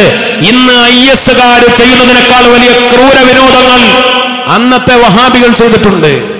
മക്കക്കാർക്കെതിരെ ഉപരോധം പ്രഖ്യാപിച്ചപ്പോ മക്കയിലെ ആളുകൾക്ക് അന്നം കിട്ടാതെ, വെള്ളം കിട്ടാതെ, ഭക്ഷണം കിട്ടാതെ കഷ്ടപ്പെട്ട് ജീവൻ നിലനിർത്താൻ വേണ്ടി നായെ അറുത്തുപോലും ഭക്ഷണം കഴിക്കേണ്ടി വന്നിട്ടുണ്ട് എന്ന ചരിത്രങ്ങൾ കാണുമ്പോ കരളലിഞ്ഞു പോകും. അത്ര വലിയ ക്രൂരതകൾ ആ കാലഘട്ടത്തിലെ ആളുകൾ ചെയ്തു. ചില കാര്യങ്ങളൊക്കെ കിതാബുകളിൽ വായിക്കുമ്പോൾ നമുക്ക് തോന്നും ഇന്നത്തെ IS-കാര് പോലും ഇങ്ങനെ ചെയ്തിട്ടില്ലല്ലോ എന്ന്. IS-കാരും ആ ഒരു വഴിയിൽ തന്നെയാണ്, ബിദ്അത്തിന്റെ വഴി. IS എന്ന് പറഞ്ഞാൽ ആ വഹാബിയത്ത് അതിന്റെ വിശ്വാസമുള്ളവരാണ് എന്ന് കേരളത്തിലെ വഹാബികൾ തന്നെ പറയുന്നു. നമ്മൾ പറയണ്ട, എതിരാളികൾ പറയുകയാണ് എന്ന് പറഞ്ഞ് അതിനെ തള്ളിക്കളയണ്ട. കേരളത്തിലെ ഔദ്യോഗിക വിഭാഗം മുജാഹിദ് പ്രസ്ഥാനത്തിന്റെയും വിഘടിച്ചു പോയ മടൂർ വിഭാഗം പ്രസ്ഥാനത്തിന്റെയും അവരുടെ മുഖപത്രങ്ങളിലൊക്കെ വന്ന ലേഖനങ്ങളിലൂടെ കൃത്യമായി തെളിയിക്കാൻ കഴിയും. IS-ഉം അതേപോലെ മറ്റുള്ള പല സംഘടനകൾ, ബോക്കോ ഹറാം പോലെ, അൽ ഷബാബ് പോലെ, അൽ ഖായിദ പോലെ, താലിബാൻ പോലെ കഴിഞ്ഞു പോയതും ഇപ്പോൾ ഉള്ളതുമായ തീവ്ര ഭീകര സംഘടനകളുടെയൊക്കെ ആശയം എന്ന് പറഞ്ഞാൽ വഹാബിസമാണ് എന്ന്. അല്ലാഹു റബ്ബുൽ ഇസ്സത്ത് കാത്തുരക്ഷിക്കട്ടെ. എന്തുകൊണ്ട്? അതിന്റെ ഏറ്റവും പ്രധാനപ്പെട്ട കാരണം അവരുടെ ഒക്കെ വഴി എന്ന് പറഞ്ഞാൽ ഇൽമിന്റെ അടിത്തറ ഇല്ലാത്ത വഴിയാണ്. കൃത്യമായ ഉസ്താദുമാരുടെ ഗുരുത്വവും പൊരുത്തവും കിട്ടിയ ഒരു ഇൽമിന്റെ വഴി അവർക്കൊന്നും ഉണ്ടായില്ല. കേരളത്തിലെ വിഘടിത വിഭാഗത്തിന്റെയും രീതിയാണ് ഞാൻ ഓർമ്മപ്പെടുത്തിയത്. എല്ലാവരുടെയും കാര്യം അങ്ങനെ തന്നെയാണ്.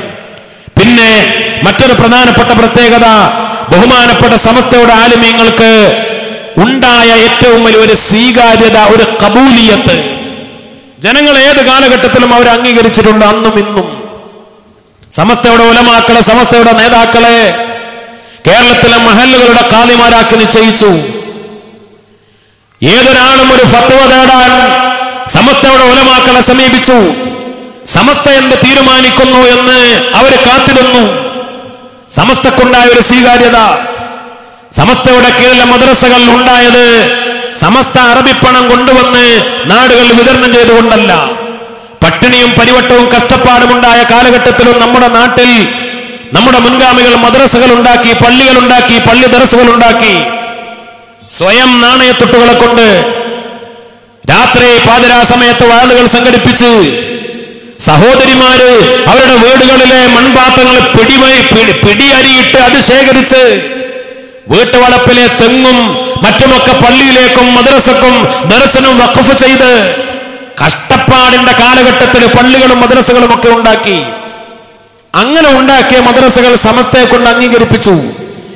9600-ലധികം വരുന്ന മദ്രസകൾ ബഹുമാനപ്പെട്ട സമസ്ത കേരള ജംഇയ്യത്തുൽ ഉലമ ഒരു നാട്ടിലും ഇതാ ഞങ്ങൾ മദ്രസ ഉണ്ടാക്കി തരാ, ഞങ്ങളുടെ സിലബസ് അംഗീകരിച്ചാൽ മതി എന്ന് പറഞ്ഞിട്ടില്ല.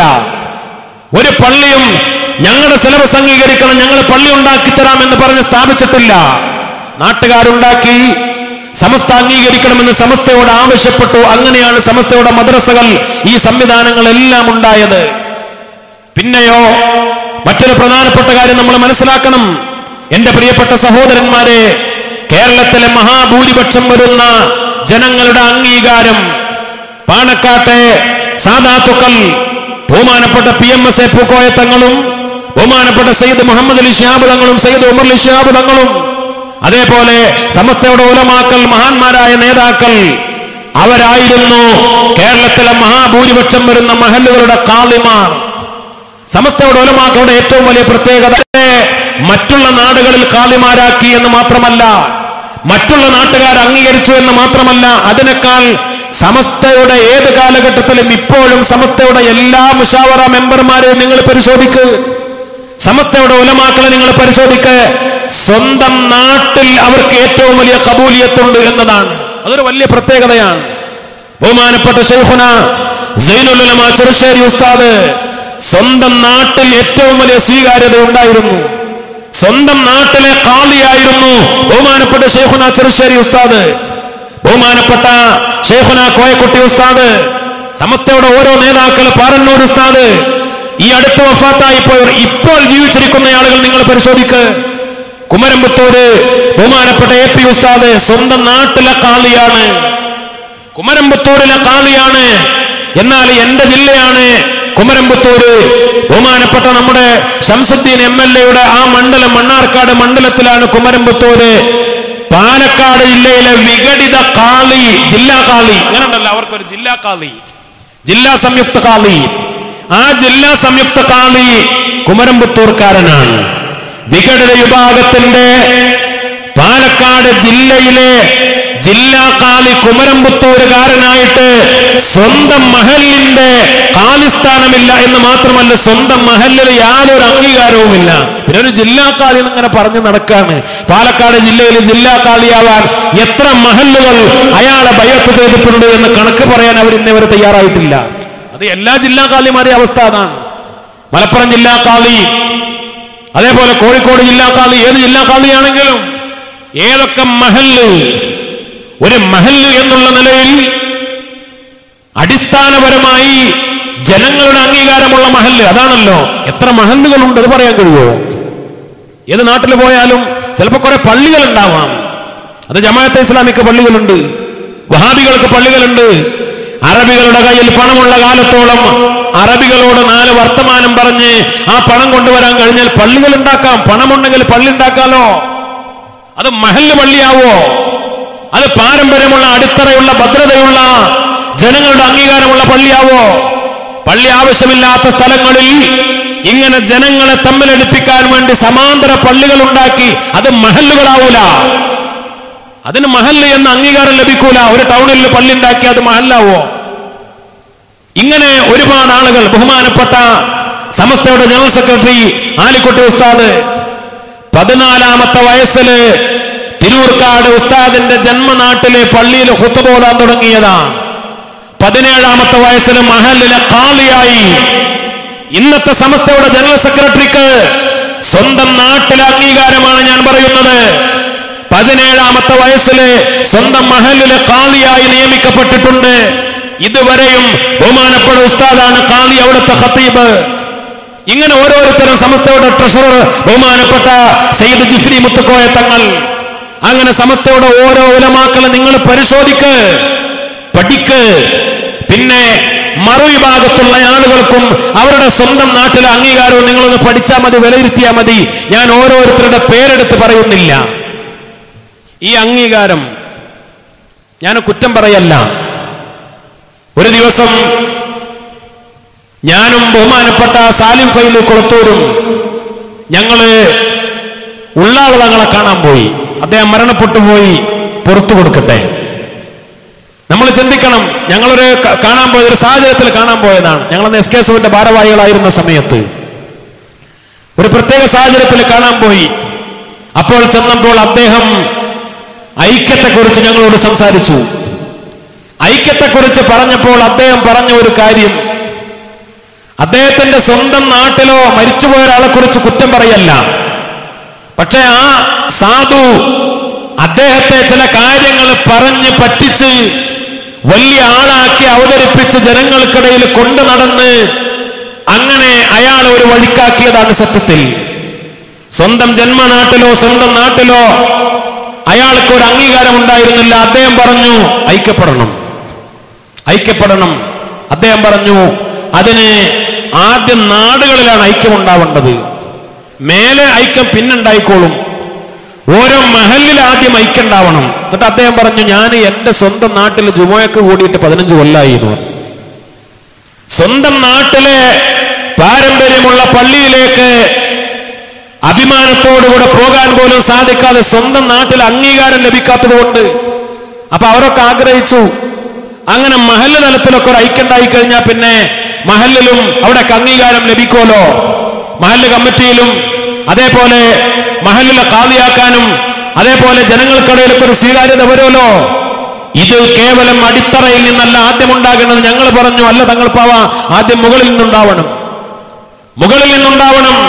മുകളിലുണ്ടായാൽ അത് നിമിഷങ്ങളെ കൊണ്ട് അത് അടിത്തട്ടിൽ വരെ അത് കൃത്യമായി ഉണ്ടാകും. ശൈഖുനാ ശംസുൽ ഉലമ എത്രയോ ആഗ്രഹിച്ചതായിരുന്നു, അതിനുവേണ്ടി എത്രയോ പ്രവർത്തിച്ചതായിരുന്നു.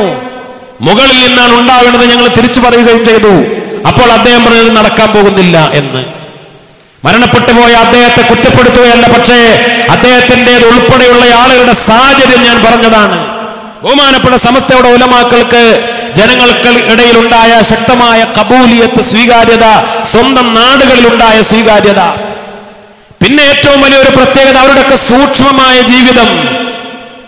ജനലക്ഷങ്ങളുടെ അംഗീകാരമുള്ള ഒരു നേതൃത്വമാകുമ്പോ എവിടെ ചെന്നാലും ആളുകൾ ബഹുമാനിക്കാനും ആദരിക്കാനും പണം കൊടുക്കാനും സഹായിക്കാനും എല്ലാ തരത്തിലും സ്വാധീനമുള്ള വലിയ നേതാക്കളായി മാറിയപ്പോ അവര് അല്ലാഹുവിനെ മറന്നില്ല, പടച്ചവനെ മറന്നില്ല. അവരുടെ ആ പാരമ്പര്യത്തിന്റെ ഏറ്റവും വലിയ ലളിതമായ ജീവിതം, സുഹുദിലും ത്യാഗത്തിലും അധിഷ്ഠിതമായ ആ ജീവിതം തന്നെ ഏത് കാലഘട്ടത്തിലും സമസ്തയുടെ ഉലമാക്കൾ നയിച്ചത്. സമസ്തയെ പണമുണ്ടാക്കാനുള്ള ഒരു വഴിയായി ആരും ഉപയോഗപ്പെടുത്തിയിട്ടില്ല. സമസ്തയുടെ നേതാക്കളായി എന്ന കാരണത്താൽ ആരും വലിയ കോടീശ്വരന്മാരോ ലക്ഷപ്രഭുക്കളോ വലിയ വലിയ ആളുകളോ ആയിട്ടില്ല. പക്ഷെ ചില ആളുകളെങ്കിലും കേരളത്തിൽ മതത്തെ, മതപരമായ അംഗീകാരത്തെ സാമ്പത്തികമായ പുരോഗതിക്ക് വേണ്ടി ഉപയോഗപ്പെടുത്തിയിട്ടുണ്ടല്ലോ. ചിന്തിക്കാൻ വേണ്ടി ഞാൻ ഓർമ്മപ്പെടുത്തുകയാണ്. പിന്നെ ബഹുമാനപ്പെട്ട സമസ്തയുടെ ഉസ്താദുമാർക്കുണ്ടായ ആത്മീയ ആത്മീയമായ പുരോഗതി, അവരുടെ ആത്മീയമായ ഭദ്രത. ചില ആളുകൾക്കൊരു തെറ്റിദ്ധാരണയുണ്ട്, സമസ്തയുടെ ഉസ്താദുമാർ എന്ന് പറഞ്ഞാൽ ഒക്കെ ഫിഖ്ഹിന്റെ ആളുകളാണ്, ശരീഅത്തിന്റെ ആളുകളാണ്, അവർക്ക് തസവുഫില്ല, അവർക്ക് ത്വരീഖത്തിൽ, അവർക്ക് ആത്മീയതയില്ല. ശംസുൽ ഉലമയെ കുറിച്ച് പല ആളുകളും അങ്ങനെ പറഞ്ഞിരുന്നു, ചിന്തിച്ചിരുന്നു. ശംസുൽ ഉലമ ദുനിയാവിന്റെ ആളാണ്, വലിയ പണ്ഡിതനാ, പക്ഷെ ശരീഅത്തിന്റെ പണ്ഡിതനാ. ബഹുമാനപ്പെട്ട ശൈഖുനാ ശംസുൽ ഉലമയെ കുറിച്ച് പല ആളുകൾക്കും മനസ്സിലാക്കാൻ സാധിച്ചില്ല. കാരണം ശംസുൽ ഉലമ ജനങ്ങളുടെ മുന്നിൽ പലപ്പോഴും അങ്ങനെ പ്രകടിപ്പിച്ചിരുന്നു. ബഹുമാനപ്പെട്ട ജിഫ്രി മുത്തുക്കോയ തങ്ങൾ ഈ അടുത്ത് പറഞ്ഞൊരു സംഭവമുണ്ട്. ബഹുമാനപ്പെട്ടവര് ഉസ്താദിന്റെ കൂടെ ജാമ്യയിൽ ഉസ്താദായി ജോലി ചെയ്യുമ്പോൾ നന്ദിയുടെ പ്രിൻസിപ്പാളാണ് ശംസുൽ ഉലമ. തങ്ങള് അവിടെ അധ്യാപകനാണ്, ഉസ്താദാണ്, ശംസുൽ ഉലമയുടെ ശിഷ്യനുമാണ്. അങ്ങനെ ഒരു ദിവസം ഒരാള് മുമ്പ് പഠിച്ചു പോയൊരു ശിഷ്യൻ ഗൾഫിലൊക്കെ പോയി വലിയ മുതലാളിയായി അദ്ദേഹം വന്നപ്പോൾ ഒരു വലിയൊരു സൂട്ട് കേസ് ബഹുമാനപ്പെട്ട ശൈഖുനാ ശംസുൽ ഉലമക്ക് കൊണ്ടുവന്നു കൊടുത്തു. ശംസുൽ ഉലമ കുട്ടികളെ പോലെ വലിയ ആവേശത്തിൽ അത് വാങ്ങി സ്വീകരിച്ചു. ഒരു സൂട്ട് കേസ്, എന്താണ് അതില് എന്ന് പറഞ്ഞില്ല. ആ സൂട്ട് കേസ് നിറയെ ശൈഖുനാ ശംസുൽ ഉലമക്കുള്ള സാധന സാമഗ്രികളാണ്. എന്തൊക്കെയാണ് എന്നറിയില്ല. വീട്ടിലേക്കും ഉസ്താദിനും ഒക്കെ ഉള്ള സാധനങ്ങൾ ഉണ്ടാവും, പലതും ഉണ്ടാവും, ഗൾഫിൽ നിന്ന് കൊണ്ടുവന്നതല്ലേ. ഒരു കുട്ടികൾക്ക് കളിക്കോപ്പ് കൊടുക്കുമ്പോൾ കാണിക്കുന്ന ആവേശത്തോടെ ബഹുമാനപ്പെട്ട ശൈഖുനാ ശംസുൽ ഉലമ അത് വാങ്ങി, അത് സ്വീകരിച്ചു. അങ്ങനെ ഇയാൾ പോയി. അയാൾ പോയപ്പോൾ ശൈഖുനാ ശംസുൽ ഉലമ ഖാദിമിനോട് പറഞ്ഞു, അതങ്ങോട്ട് കട്ടിന്റെ ചോട്ടിൽ കിട്ടലാന്ന് പറഞ്ഞു. ഉസ്താദിന്റെ കട്ടിന്റെ ചോട്ടിലേക്ക് ഇടാൻ പറഞ്ഞു, അതങ്ങോട്ട് നീക്കി വെക്കാൻ വേണ്ടി പറഞ്ഞു. അത് കട്ടിന്റെ മുകളിലോ അല്ലെങ്കിൽ അൽമാരയുടെ ഉള്ളിലോ സൂക്ഷിച്ചു വെക്കാനല്ല പറഞ്ഞത്. അല്ലെങ്കിൽ അത് പോയ ഉടനെ എന്തൊക്കെയാണ് അതിൽ എന്ന് കൗതുകത്തോടുകൂടെ നോക്കാൻ ആ പെട്ടി ഒന്ന് തുറക്കുക എന്നല്ല പറഞ്ഞത്. ആ പെട്ടി കട്ടിന്റെ ചോട്ടിലേക്ക് ഇടാൻ വേണ്ടി പറഞ്ഞു. പിന്നെ കുറെ മാസങ്ങൾ കഴിഞ്ഞ് നന്ദിയില് ദർസ് പൂട്ടി, റമദാനിന്റെ സമയത്ത് പൂട്ടിപ്പോകാൻ ഒരുങ്ങുന്ന സമയത്ത് റൂമിൽ നിന്ന് സാധനങ്ങളൊക്കെ വീട്ടിലേക്ക് കൊണ്ടുപോകാൻ വേണ്ടി ഒരുങ്ങുന്ന സമയത്ത് ഉസ്താദ് പറഞ്ഞിട്ടല്ല, ഖാദിമീങ്ങള് അതൊക്കെ പരിശോധിച്ച് ആ സമയത്താണ് പെട്ടി ശ്രദ്ധയിൽപ്പെട്ടത്. മാസങ്ങൾ കഴിയുന്നത് വരെ ശൈഖുനാ ശംസുൽ ഉലമ അതൊന്ന് തുറന്നു നോക്കുക പോലും ചെയ്തിട്ടില്ല, അതിലെന്താണ് എന്ന് പരിശോധിക്കുക പോലും ചെയ്തിട്ടില്ല. ശംസുൽ ഉലമ ഒരിക്കലും ദുനിയാവിന്റെ ആളായിരുന്നില്ല. പക്ഷെ ആളുകൾ എന്തെങ്കിലുമൊക്കെ കൊടുക്കുമ്പോ അത് വാങ്ങുന്ന ആവേശം കണ്ടാൽ തോന്നിപ്പോകും ഉസ്താദ് ദുനിയാവിന്റെ ആളാണ്. അതങ്ങനെ തോന്നിപ്പിക്കുമായിരുന്നു. ചില കാര്യങ്ങൾ മറച്ചു വെക്കാൻ വേണ്ടി ശംസുൽ ഉലമ അള്ളാഹുവിന്റെ ഔലിയാക്കളിൽപ്പെട്ട വലിയ മഹാനായിരുന്നു.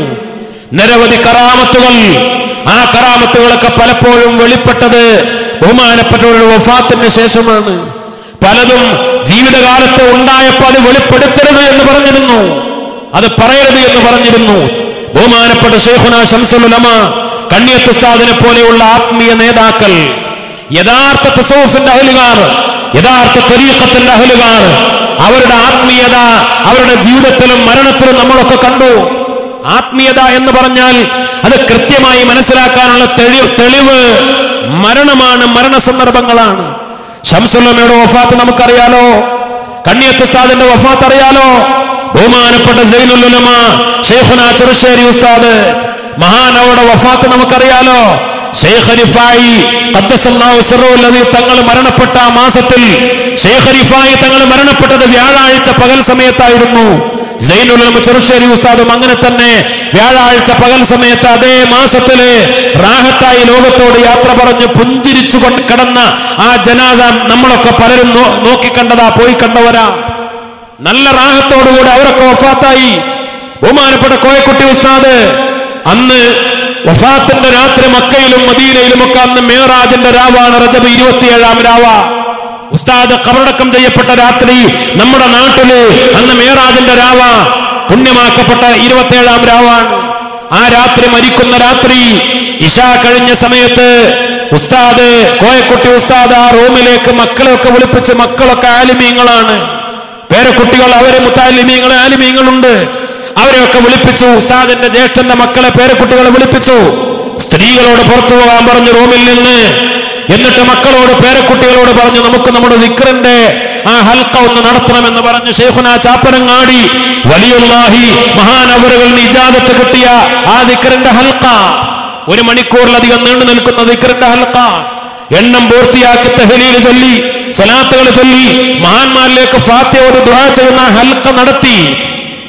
ജ്യേഷ്ഠന്റെ മകൻ ബഷീർ ഫൈലിയോട് ദുആ ചെയ്യാൻ ഉസ്താദ് തന്നെ പറഞ്ഞു ദുആ ചെയ്തു. ദുആ കഴിഞ്ഞപ്പോ വെള്ളം ചോദിച്ചു, 3 ഇറക്ക് വെള്ളം വാങ്ങിക്കൊടുത്തു. പിന്നെ ഒരു ദീർഘശ്വാസം, കണ്ണ് മറിഞ്ഞു പോവുകയാണ്, ഹാല് മാറുകയാണ്.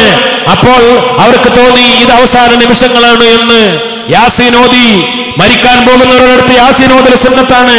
യാസീൻ ഓതി, ഇന്നാ സഹാബൽ ജന്നത്തിൽ യൗമ ഫീ ശുഗ്ലിൻ ഫാകിഹൂൻ ഹും വഅസ്വാജുഹും ഫീ ളലാലിൻ അലൽ അറായികി മുത്തഖിഊൻ ലഹും ഫിഹാ ഫാകിഹത്തുൻ വലഹും മാ യദ്ദഊൻ സലാമുൻ ഖൗലൻ മിർ റബ്ബിർ റഹീം. യാസീനിൽ മരണമാസന്നരായ ആളുകൾ യാസീൻ കേൾക്കുമ്പോ ഏറ്റവും കൂടുതൽ സന്തോഷിക്കുന്ന ഒരു ഘട്ടം, സന്തോഷിക്കാൻ വകയുള്ള ഒരു ഘട്ടം ഈ ആയത്തുകൾ. സുഖലോക സ്വർഗത്തിന്റെ സ്വർഗാവകാശികളുടെ അടയാളങ്ങൾ. സ്വർഗക്കാർക്ക് രാജാതിരാജനായ റബ്ബ് സുബ്ഹാനഹു വ തആല സലാം പറഞ്ഞവരെ സ്വീകരിക്കുന്ന മനോഹരമായ അവസ്ഥ. സലാമുൻ ഖൗലൻ മിർ റബ്ബിർ റഹീം. ഈ ആയത്തെത്തിയപ്പോ കോയക്കുട്ടി ഉസ്താദ് ഒന്നുകൂടെ ദീർഘശ്വാസം വലിച്ചു. അപ്പോൾ ബഷീർ ഫൈലിക്ക് തോന്നി ഇത് അവസാന നിമിഷങ്ങളാണ് എന്ന്. അവരെ യാസീനോത്ത് നിർത്തി ഉസ്താദിന് കലിമ ചൊല്ലിക്കൊടുത്തു. ലാ ഇലാഹ ഇല്ലല്ലാഹ് ഒരു വട്ടം ചൊല്ലിക്കൊടുത്തപ്പോൾ അത് 3 വട്ടം ഏറ്റു ചൊല്ലി ചുണ്ടുകൾ കൂട്ടിപ്പിടിച്ച് കണ്ണടച്ച് സ്വയം അങ്ങനെ കടന്നു. ബഹുമാനപ്പെട്ട ശൈഖുന കോയക്കുട്ടി ഉസ്താദ് അങ്ങനെയായിരുന്നു വഫാത്ത്. എന്തുകൊണ്ട്? അവർക്കൊക്കെ യഥാർത്ഥ തസവ്വുഫും ത്വരീഖത്തും യഥാർത്ഥമായ ആത്മീയതയും ഉണ്ടായിരുന്നു. ചെറുശ്ശേരി ഉസ്താദ് മുത്താല്ലിമായിരുന്ന കാലഘട്ടത്തില് ഖുത്ബി തങ്ങളിൽ നിന്ന്, ഖുത്ബി മുഹമ്മദ് മുസ്ലിയാർ മഹാനവറുകളിൽ നിന്ന് ഹദ്ദാദ് ചൊല്ലാനും ദലായിലുൽ ഖൈറാത്ത് പതിവാക്കാനും എല്ലാ ദിവസവും ചൊല്ലാനുള്ള ആ 2 കാര്യങ്ങൾക്ക് ഇജാസത്ത് വാങ്ങി മുടക്കം കൂടാതെ അത് ചൊല്ലി പതിവാക്കിയിരുന്നു. ഒരുപാട് വലിയ വലിയ മഹാന്മാരിൽ നിന്ന്, വലിയ വലിയ മശായിഖന്മാരിൽ നിന്ന്, കണ്ണിയത്ത് ഉസ്താദ് ഉൾപ്പെടെയുള്ളവരിൽ നിന്ന് പല സ്വലാത്തുകളും പല വിറുദുകളും അതൊക്കെ ഇജാസത്ത് വാങ്ങി അതൊക്കെ പതിവാക്കിയിരുന്നു. ബഹുമാനപ്പെട്ട സൈനുൽ ഉലമ, ബഹുമാനപ്പെട്ട കോയക്കുട്ടി ഉസ്താദ്, ബഹുമാനപ്പെട്ട കാളമ്പാടി ഉസ്താദ്, ബഹുമാനപ്പെട്ട പാറന്നൂർ ഉസ്താദ്, അങ്ങനെ ഓരോ മഹാന്മാരും ഇപ്പോൾ നമുക്ക് നേതൃത്വം നൽകുന്ന മഹത്തുക്കളും. അവരുടെയൊക്കെ ഏറ്റവും വലിയ പ്രത്യേകത എന്ന് പറഞ്ഞാൽ യഥാർത്ഥ ആത്മീയത. ബഹുമാനപ്പെട്ട പാണക്കാട് സയ്യിദ് ഹൈദർ അലി ശിഹാബ് തങ്ങൾ, പൂക്കോയ തങ്ങളിൽ നിന്ന് കിട്ടിയ ഒരുപാട് പ്രത്യേകമായ വിറുദുകളും ആത്മീയമായ വഴികളും നിക്കറുകളും പ്രത്യേകമായ റാത്തീബുകളും ഉൾപ്പെടെ അവരൊക്കെ പതിവാക്കി വരുന്ന പല കാര്യങ്ങളുണ്ട്. അതിൽ നിന്ന് അവർക്ക് പാരമ്പര്യമായി കിട്ടിയ ബദരിയത്തുൽ മങ്കൂസിയ, അത് കേരളത്തിലെ മുസ്ലിം സമുദായത്തിന് ഇന്നത്തെ പ്രത്യേകമായ സാഹചര്യത്തിൽ ഇജാസത്ത് തന്നപ്പോ സത്യത്തിൽ എന്തായിരുന്നു അതിന്റെ ഒരു സാഹചര്യം? തങ്ങളോട് ഒരുപാട് ആളുകൾ വേദനകളും ബുദ്ധിമുട്ടുകളും പരിവട്ടങ്ങളും പറയാൻ ചൊല്ലും. അത് വ്യാപകമാണ്. 2 കാരണത്താൽ. ഒന്ന്, ഒരുപാട് പരീക്ഷണങ്ങൾ കൂടിയ ഒരു കാലഘട്ടം. മറ്റൊന്ന്, തങ്ങൾക്ക് വലിയ ഉത്തരവാദിത്വം കൂടി സയ്യിദ് മുഹമ്മദ് അലി ശിഹാബ് തങ്ങൾ കൈകാര്യം ചെയ്തതും ഉമർ അലി ശിഹാബ് തങ്ങൾ കൈകാര്യം ചെയ്തതും സമസ്തയുടെ ഒരുപാട് ഉലമാക്കൾ ശംസുൽ ഉലമയും കണ്ണിയത്ത് ഉസ്താദൊക്കെ കൈകാര്യം ചെയ്ത പല മഹല്ലുകളുടെ ഉത്തരവാദിത്വം തങ്ങൾക്ക് വന്നു ചേർന്നപ്പോ ഒരുപാട് മഹല്ലുകളുടെ ഖാലിസ്ഥാനം, ഒരുപാട് വലിയ ഉത്തരവാദിത്തങ്ങൾ. എപ്പോഴും ആളുകൾ വന്നുകൊണ്ട് പല പ്രയാസങ്ങളും പരിഹാരം തേടി കടന്നു വരുമ്പോ പൊതുവായി തങ്ങൾക്കൊരാഗ്രഹം. കാരണം പല ബലാവുകൾ, നാട്ടുബലാവുകൾ, മാരകമായ രോഗങ്ങൾ, കഷ്ടപ്പാടുകൾ, ജനങ്ങൾ കരഞ്ഞ സങ്കടം വന്ന് പറയുമ്പോ അതിന് മുൻഗാമികൾ നിർദ്ദേശിച്ച ഒരു പരിഹാരം ബദരീങ്ങളെ തവസ്സുലാക്കി നടത്തുന്ന പരിശുദ്ധമായ ബദരിയത്ത് മജ്ലിസുൻ നൂർ എന്ന പേരിൽ 7 ഫാത്തിഹ ഓതി ആ ബൈത്തുകൾ ചൊല്ലി യാസീൻ ഓതി ദുആ ചെയ്യുന്ന ആ ഒരു സദസ്സിന്റെ ഇജാസത്ത് വ്യാപകമായി കൊടുത്തു. കേരളത്തിലെ ജനങ്ങൾ അത് ഏറ്റെടുത്തു. ആയിരക്കണക്കിന് സദസ്സുകൾ ഓരോ ദിവസവും ഓരോ സ്ഥലങ്ങളിൽ മജ്ലിസുൻ നൂർ നടന്നു വരുന്നു. ഓരോ സ്ഥലത്തും ആയിരങ്ങൾ പങ്കെടുത്തുകൊണ്ടിരിക്കുന്നു. കേരളത്തിൽ മാത്രമല്ല, ഗൾഫ് രാജ്യങ്ങളിലും മലയാളികളുള്ള പല സ്ഥലങ്ങളിലും വ്യാപകമായി മജ്ലിസുൻ നൂറിന്റെ സദസ്സുകൾ. അപ്പോൾ ചില ആളുകൾക്ക് അതിന് സമാന്തരമുണ്ടാക്കാൻ വേണ്ടി തോന്നി. പക്ഷേ ഓരോ കാര്യത്തിൽ ഒരു നീയത്തുണ്ടല്ലോ, അപ്പോഴേ വിജയിക്കുള്ളൂ. അപ്പൊ ബദരീങ്ങളെ ഹാദറാക്കാൻ വേണ്ടിയുള്ള സദസ്സുകൾ ഉണ്ടാക്കുകയാണ്.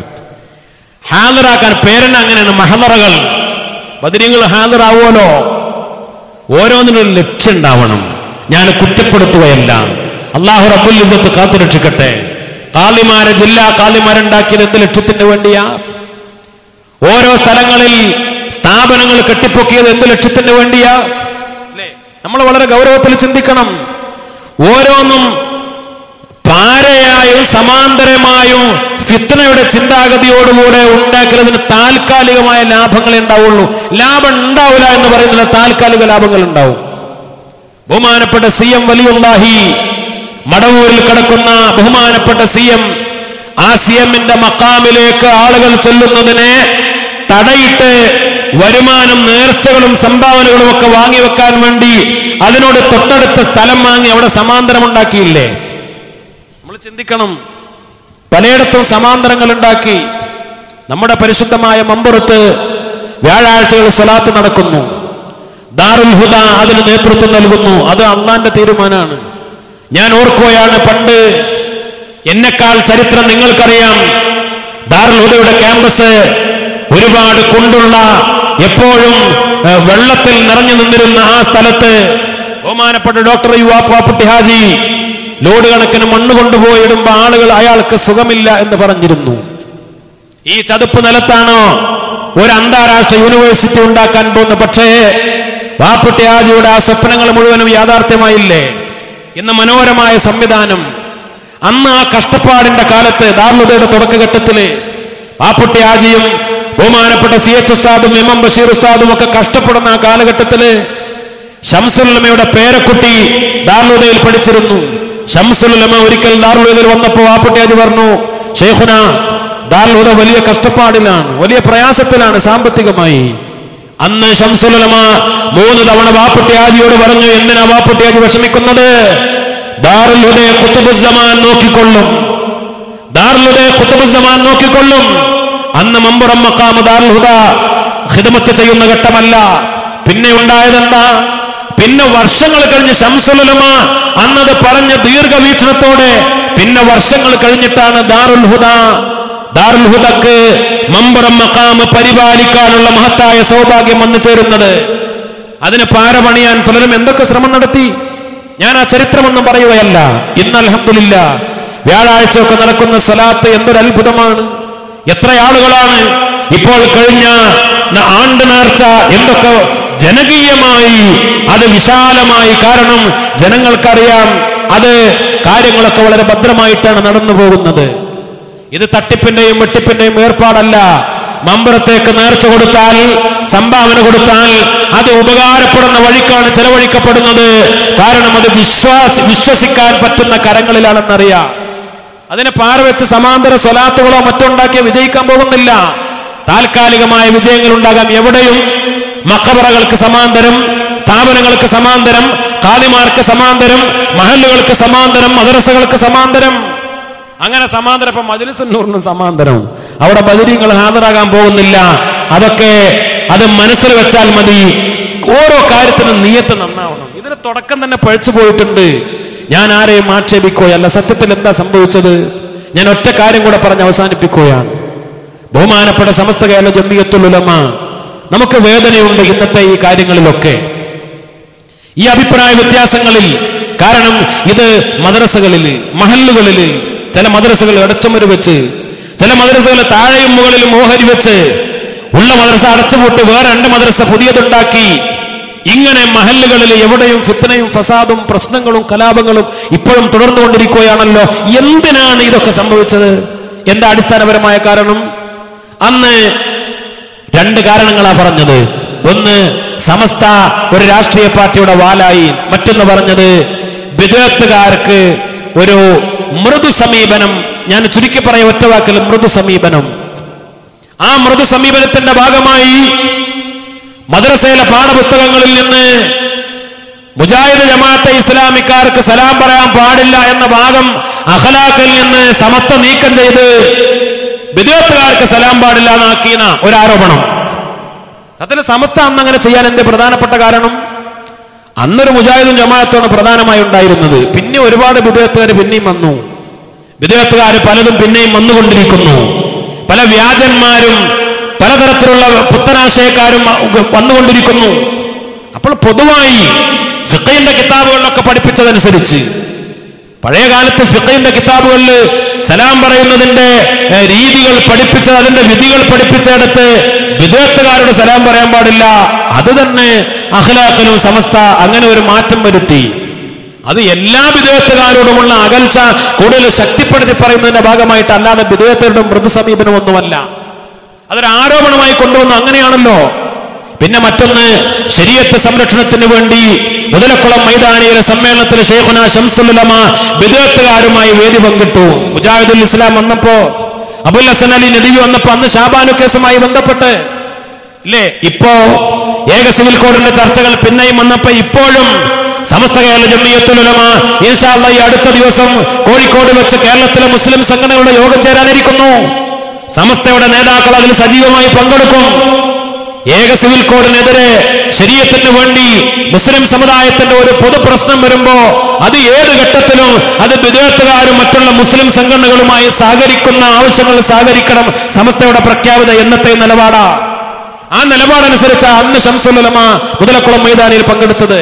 അപ്പൊ അവരുടെ കൂടെ ഒരു സ്റ്റേജിൽ പോയി ഇരുന്നു എന്ന കാരണത്താൽ സുന്നത്ത് ജമാഅത്ത് പൊളിഞ്ഞു. വലിയ ആരോപണം അതൊക്കെയല്ലേ ഉന്നയിച്ചത്. അതിന്റെയൊക്കെ പേരിൽ സമസ്തയിലെ വിഘടിത ചിന്തകൾ വളർത്തിയിട്ട് അത് രൂക്ഷമായപ്പോ വർഷങ്ങൾ, മാസങ്ങൾ ശംസുൽ ഉലമയും നേതാക്കളും ഒന്നിച്ചു പോകാനുള്ള ശ്രമങ്ങൾ നടത്തി. മധ്യത്തെ ശ്രമങ്ങളൊക്കെ പരാജയപ്പെട്ട അവസാനം 6 ആളുകളെ പുറത്താക്കേണ്ടി വന്നു. 6 ആളുകളെ പുറത്താക്കി. അച്ചടക്ക നടപടി സ്വീകരിച്ചു. 34 ആളുകൾ ഇപ്പുറത്ത്. ശംസുൽ ഉലമ, കണ്ണിയത്ത് ഉസ്താദ്, ബഹുമാനപ്പെട്ട ഒരുപാട് മഹാന്മാരായ നേതാക്കള്, ബഹുമാനപ്പെട്ട മഹാനായ KK ഹസ്രത്ത്, ബഹുമാനപ്പെട്ട കരുവാരക്കുണ്ട് KK ഉസ്താദ്, ബഹുമാനപ്പെട്ട KV ഉസ്താദ്, KC ജമാലുദ്ദീൻ മുസ്ലിയാർ, ബഹുമാനപ്പെട്ട അമാനത്ത് കോയണ്ണി മുസ്ലിയാർ, ബഹുമാനപ്പെട്ട NK അബ്ദുല്ലപ്പ മുസ്ലിയാർ, ബഹുമാനപ്പെട്ട മഹാന്മാരായ പഴയ കാലത്തെ ഒരുപാട് മഹാന്മാരായ നേതാക്കള്, ഒരുപാട് മഹാന്മാർ. ആ മഹാന്മാരായ ആളുകളായി ഇപ്പുറത്ത് 34 ആളുകൾ. 6 ആളുകളെ പുറത്താക്കി. അവര് ആദ്യം കോടതിയിൽ പോയി. എന്നിട്ട് സമസ്തയുടെ പ്രവർത്തനം നേരായ വഴിയിലല്ല, സമസ്തയുടെ ഭരണഘടനയ്ക്ക് വിരുദ്ധമാണ് എന്നൊക്കെ പറഞ്ഞുകൊണ്ട് കോടതിയിൽ പോയി. പക്ഷേ അത് വിജയിച്ചില്ല. അങ്ങനെ അവരുടെ ഭാഗം വാദിച്ചിരുന്ന അഡ്വക്കേറ്റ് അരവിന്ദാക്ഷ മേനോൻ പറഞ്ഞു കൊടുത്തൊരു തന്ത്രമാണ്. അവർ പറഞ്ഞു കൊടുത്തു, നിങ്ങൾക്ക് കേസിൽ വിജയിക്കണമെങ്കിൽ നിങ്ങൾ ചെയ്യേണ്ടത് നിങ്ങളൊരു മുഷാവറ രൂപീകരിക്കലാണ് 40 ആളുകളുടെ. എന്നിട്ട് നിങ്ങളാണ് യഥാർത്ഥ സമസ്ത എന്ന രൂപത്തിൽ രജിസ്ട്രേഷൻ നടത്തലാണ്. എന്നിട്ട് കേസുമായി പോകലാണ്. അയാൾ പറഞ്ഞു കൊടുത്തൊരു തന്ത്രപ്രകാരം ഈ 6 ആളുകളും പിന്നെ ബാക്കി 34 ആളുകൾ പുറത്തുനിന്ന് കൂട്ടി അവരൊരു സംഘടന ഉണ്ടാക്കി. നമ്മുടെ ആളുകളൊക്കെ പറയാറുണ്ട് അരവിന്ദാക്ഷ മേനോൻ പറഞ്ഞു കൊടുത്തുണ്ടാക്കിയതാണ്. അതൊരു കളിയാക്കലല്ല, അതൊരു യാഥാർത്ഥ്യമാണ്. അതിന്റെ സാഹചര്യം ഇതാണ്. കേസ് വിജയിക്കാൻ വേണ്ടി ചെയ്തൊരു തന്ത്രമാണ്. സമസ്തയുടെ ഉലമാക്കൾ കണ്ണിയത്ത് ഉസ്താദിനെയും ശംസുൽ ഉലമയും കോടതി കയറ്റുന്ന നിരന്തരമായ കേസുകൾ, ആ കേസുകൾ വിജയിക്കാൻ വേണ്ടി സമാന്തരമുണ്ടാക്കിയ ഒരു സംഘടന. അതുകൊണ്ട് തന്നെ അടിസ്ഥാനത്തിൽ അബദ്ധങ്ങൾ സംഭവിച്ചിട്ടുണ്ട്. ആ അബദ്ധങ്ങൾ ഇന്ന് തുടർന്നുകൊണ്ടേയിരിക്കുന്നു. തെറ്റുകൾ തിരുത്തി പഴയ പാരമ്പര്യത്തിലേക്ക് തിരിച്ചു വരണം. എന്തിനാണ് ഈ കലാപങ്ങൾ? ഞാൻ അവസാനിപ്പിക്കുകയാണ്. ബഹുമാനപ്പെട്ട സമസ്തയും സമസ്തയുടെ കീഴ്ഘടകങ്ങളും സമുദായത്തിന് ആവശ്യമായ പ്രവർത്തനങ്ങൾ, ഇവിടെ മദ്രസകൾ നടക്കണം ഭദ്രമായി, മഹല്ലുകൾ നടക്കണം. അൽഹംദുലില്ലാ, നമുക്കറിയാലോ 1ാം ക്ലാസ് മുതൽ +2 വരെ ലക്ഷക്കണക്കിന് കുട്ടികൾ ഇന്ന് സമസ്തയുടെ സിലബസ് അനുസരിച്ച് പഠിച്ചുകൊണ്ടിരിക്കുന്നു. 1ാം ക്ലാസ് മുതൽ +2 വരെ. ഇപ്പോൾ വലിയ കബൂലിയത്തോടെ സ്വീകാര്യത അൽബിർ എന്ന് പറയുന്ന നമ്മുടെ സംവിധാനം അൽഹംദുലില്ലാ ഒരുപാട് സ്ഥലങ്ങളിൽ തുടങ്ങിയിടത്തൊക്കെ വലിയ വിജയമാണ്. നമ്മുടെ കുഞ്ഞുമക്കൾക്ക് ചെറുപ്പത്തിലെ സ്കൂൾ പ്രായത്തിന് മുമ്പ് തന്നെയുള്ള കുട്ടികൾക്ക് 3.5 വയസ്സ് മുതൽ 5 വയസ്സ് വരെയുള്ള കുട്ടികൾക്ക് കണക്കാക്കി ഉണ്ടാക്കിയ അൽബിർ വലിയ വിജയമാണ്. സമസ്ത കാലഘട്ടത്തിനനുസരിച്ച് ചിന്തിച്ച് വികസിപ്പിച്ച് എല്ലാ കാര്യങ്ങളും വളരെ ഭദ്രമായി മുന്നോട്ട് കൊണ്ടുപോയിട്ടുണ്ട്. സമസ്തയുടെ സിലബസിനെ ആക്ഷേപിക്കുന്ന ആളുകളുണ്ട്. വളരെ കൃത്യമായി സ്കൂൾ തലങ്ങളില്, ക്ലസ്റ്റർ തലങ്ങളില് അധ്യാപകർക്കുള്ള കോച്ചിങ്ങും മറ്റുമൊക്കെ കൊടുത്തു തുടങ്ങുന്നതിന് മുമ്പ് റേഞ്ച് തലങ്ങളിൽ അധ്യാപക പരിശീലനങ്ങൾ അന്നേ കൊടുത്തു തുടങ്ങിയ രീതി സമസ്തക്ക് പാരമ്പര്യമുണ്ട്.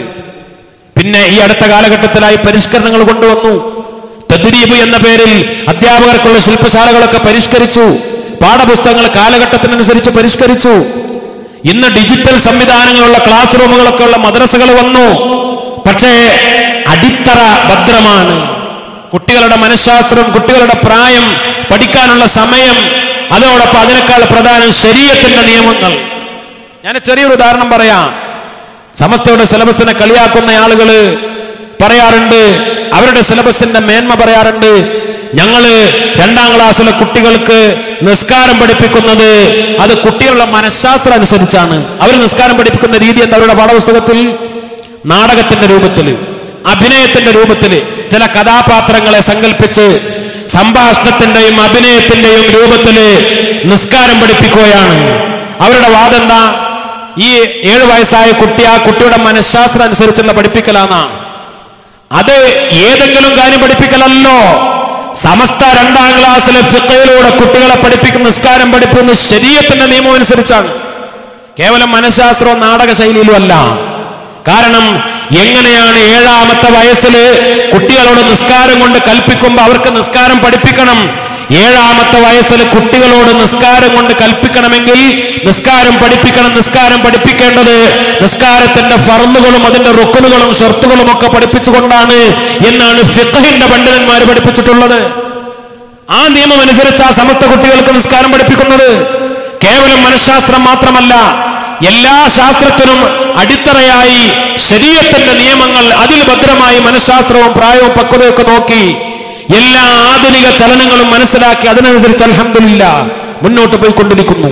നമ്മുടെ സ്ഥാപനങ്ങൾ, നമ്മുടെ സംവിധാനങ്ങൾ എല്ലാവരുടെയും മുന്നിലായി നമ്മുടെ പണ്ഡിതന്മാരും യുവ പണ്ഡിതന്മാരും ഒക്കെ വളർന്നു വരുന്ന രൂപത്തിൽ സമസ്തയുടെ പ്രവർത്തനങ്ങൾ വളരെ റാഹത്തായി നടന്നുകൊണ്ടിരിക്കുമ്പോൾ ഇൻഷാ അല്ലാഹ് ആ പ്രവർത്തനങ്ങളൊക്കെ നമ്മുടെ നാട്ടിലും ഭംഗിയായി നടത്താൻ നമ്മുടെ കുട്ടികൾ SKSFന്റെ പ്രവർത്തകർ ഈ കഴിഞ്ഞ 25 കൊല്ലമായി നമ്മുടെ നാട്ടിൽ സംഘടിപ്പിച്ച പ്രവർത്തനങ്ങൾ, അതിനേക്കാൾ ഉപകാരമുള്ള ഒരുപാട് പ്രവർത്തനങ്ങൾ ഇനിയും നടക്കണം. അല്ലാഹു റബ്ബുൽ ഇസ്സത്ത് തൗഫീഖ് നൽകി അനുഗ്രഹിക്കട്ടെ.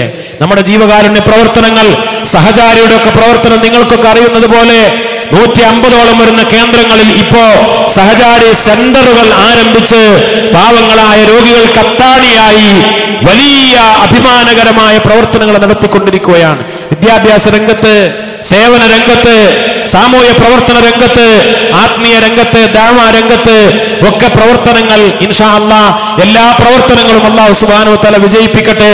ഈ മഹത്തായ പരിപാടി സംഘടിപ്പിച്ച നമ്മുടെ ശാഖാ ഭാരവാഹികൾ ഒരുപാട് കഷ്ടപ്പെട്ട് അധ്വാനിച്ച് വളരെ പ്രയാസം സഹിച്ച് ഇതിനു വേണ്ടി പണം സ്വരൂപിച്ച് അതിനുവേണ്ടി സംഭാവന ചെയ്ത് ദിവസങ്ങളോളം കഷ്ടപ്പെട്ട് പ്രവർത്തിച്ച് അധ്വാനിച്ച ആ പ്രവർത്തനങ്ങൾക്കൊക്കെ അല്ലാഹു സുബ്ഹാനഹു വ തആല അർഹമായ പ്രതിഫലം നൽകി അനുഗ്രഹിക്കട്ടെ. എല്ലാവർക്കും വേണ്ടി തങ്ങൾ നേരത്തെ ദുആ ചെയ്തു എന്നാലും നമ്മൾ അവസാനിക്കുമ്പോ ഇൻഷാ അല്ലാഹ് ഈ പുണ്യമായ സദസ്സിൽ അല്ലാഹു റബ്ബുൽ ഇസ്സത്ത് ഖബൂൽ ചെയ്യട്ടെ. അർഹമുർ റഹീമീനായ അല്ലാഹുവേ, ഞങ്ങളുടെ എല്ലാ പ്രവർത്തനങ്ങളും സ്വീകരിക്കണം റഹ്മാനെ. സമസ്തയുടെയും SKSFന്റെയും പ്രത്യേകിച്ച് ഈ യൂണിറ്റിലെ പ്രവർത്തകരുടെ എല്ലാ പ്രവർത്തനങ്ങളും സ്വീകരിക്കണം റഹ്മാനെ. അവരെ സഹായിക്കുന്ന മഹല്ല് ഭാരവാഹികൾ, നേതൃത്വം നൽകുന്ന കാരണവന്മാര്, നേതാക്കൾ, എല്ലാ തരത്തിലും സഹകരിക്കുന്നവർ എല്ലാവർക്കും അർഹമായ പ്രതിഫലം ദുനിയാവിലും ആഖിറത്തിലും നീ പ്രദാനം ചെയ്യണം റബ്ബേ. കഴിഞ്ഞു പോയ കാലഘട്ടങ്ങളിൽ ഈ പ്രസ്ഥാനവുമായി സഹകരിച്ച പലരും മരണപ്പെട്ടു പോയിട്ടുണ്ട്. ഞങ്ങളുടെ കുടുംബങ്ങളിൽ നിന്നൊക്കെ പലരും മരിച്ചുപോയി. മാതാപിതാക്കൾ, വല്യപ്പമാര്, വല്യമ്മമാര്, നിങ്ങളുടെ മഹല്ല ഖബർസ്ഥാനിൽ കിടക്കുന്ന ഖബറാളികൾ എല്ലാവർക്കും മഗ്ഫിറത്തും റഹ്മത്തും നാളെ സുഖലോക സ്വർഗ പ്രവേശനവും നൽകി അനുഗ്രഹിക്കണം റഹ്മാനെ. അല്ലാഹു ഞങ്ങളുടെയൊക്കെ ആഖിബത്ത് നന്നാക്കണം റബ്ബേ. ഞങ്ങളെയും ജീവിച്ചിരിക്കുന്ന കുടുംബങ്ങളെയും ഞങ്ങളുടെ ഉസ്താദുമാരെ, നേതാക്കൾ എല്ലാവരെയും, ജീവിച്ചിരിക്കുന്നവരെയും മരണപ്പെട്ടു പോയവരെയും നിന്റെ മഹാന്മാരോടൊപ്പം സുഖലോക സ്വർഗത്തിൽ ഒരുമിച്ച് കൂട്ടി അനുഗ്രഹിക്കണം റഹ്മാനെ. ഞങ്ങൾ ഓരോരുത്തരുടെയും ദുആ കേൾപ്പിച്ചവരുടെയും എല്ലാ ഹലാലായ മുറാദുകളും ആഗ്രഹങ്ങളും നീ സഫലമാക്കി തരണം റബ്ബേ. വിഷമങ്ങളും പ്രയാസങ്ങളും ബുദ്ധിമുട്ടുകളും പരിഹരിക്കണം റഹ്മാനെ. രോഗങ്ങൾക്ക് ശിഫ നൽകി അനുഗ്രഹിക്കണേ അല്ലാഹ്. പലതരത്തിലുള്ള പരീക്ഷണങ്ങൾ, ബുദ്ധിമുട്ടുകൾ അനുഭവിക്കുകയാണ്. അതിനൊക്കെ നീ പരിഹാരം നൽകണേ റബ്ബേ.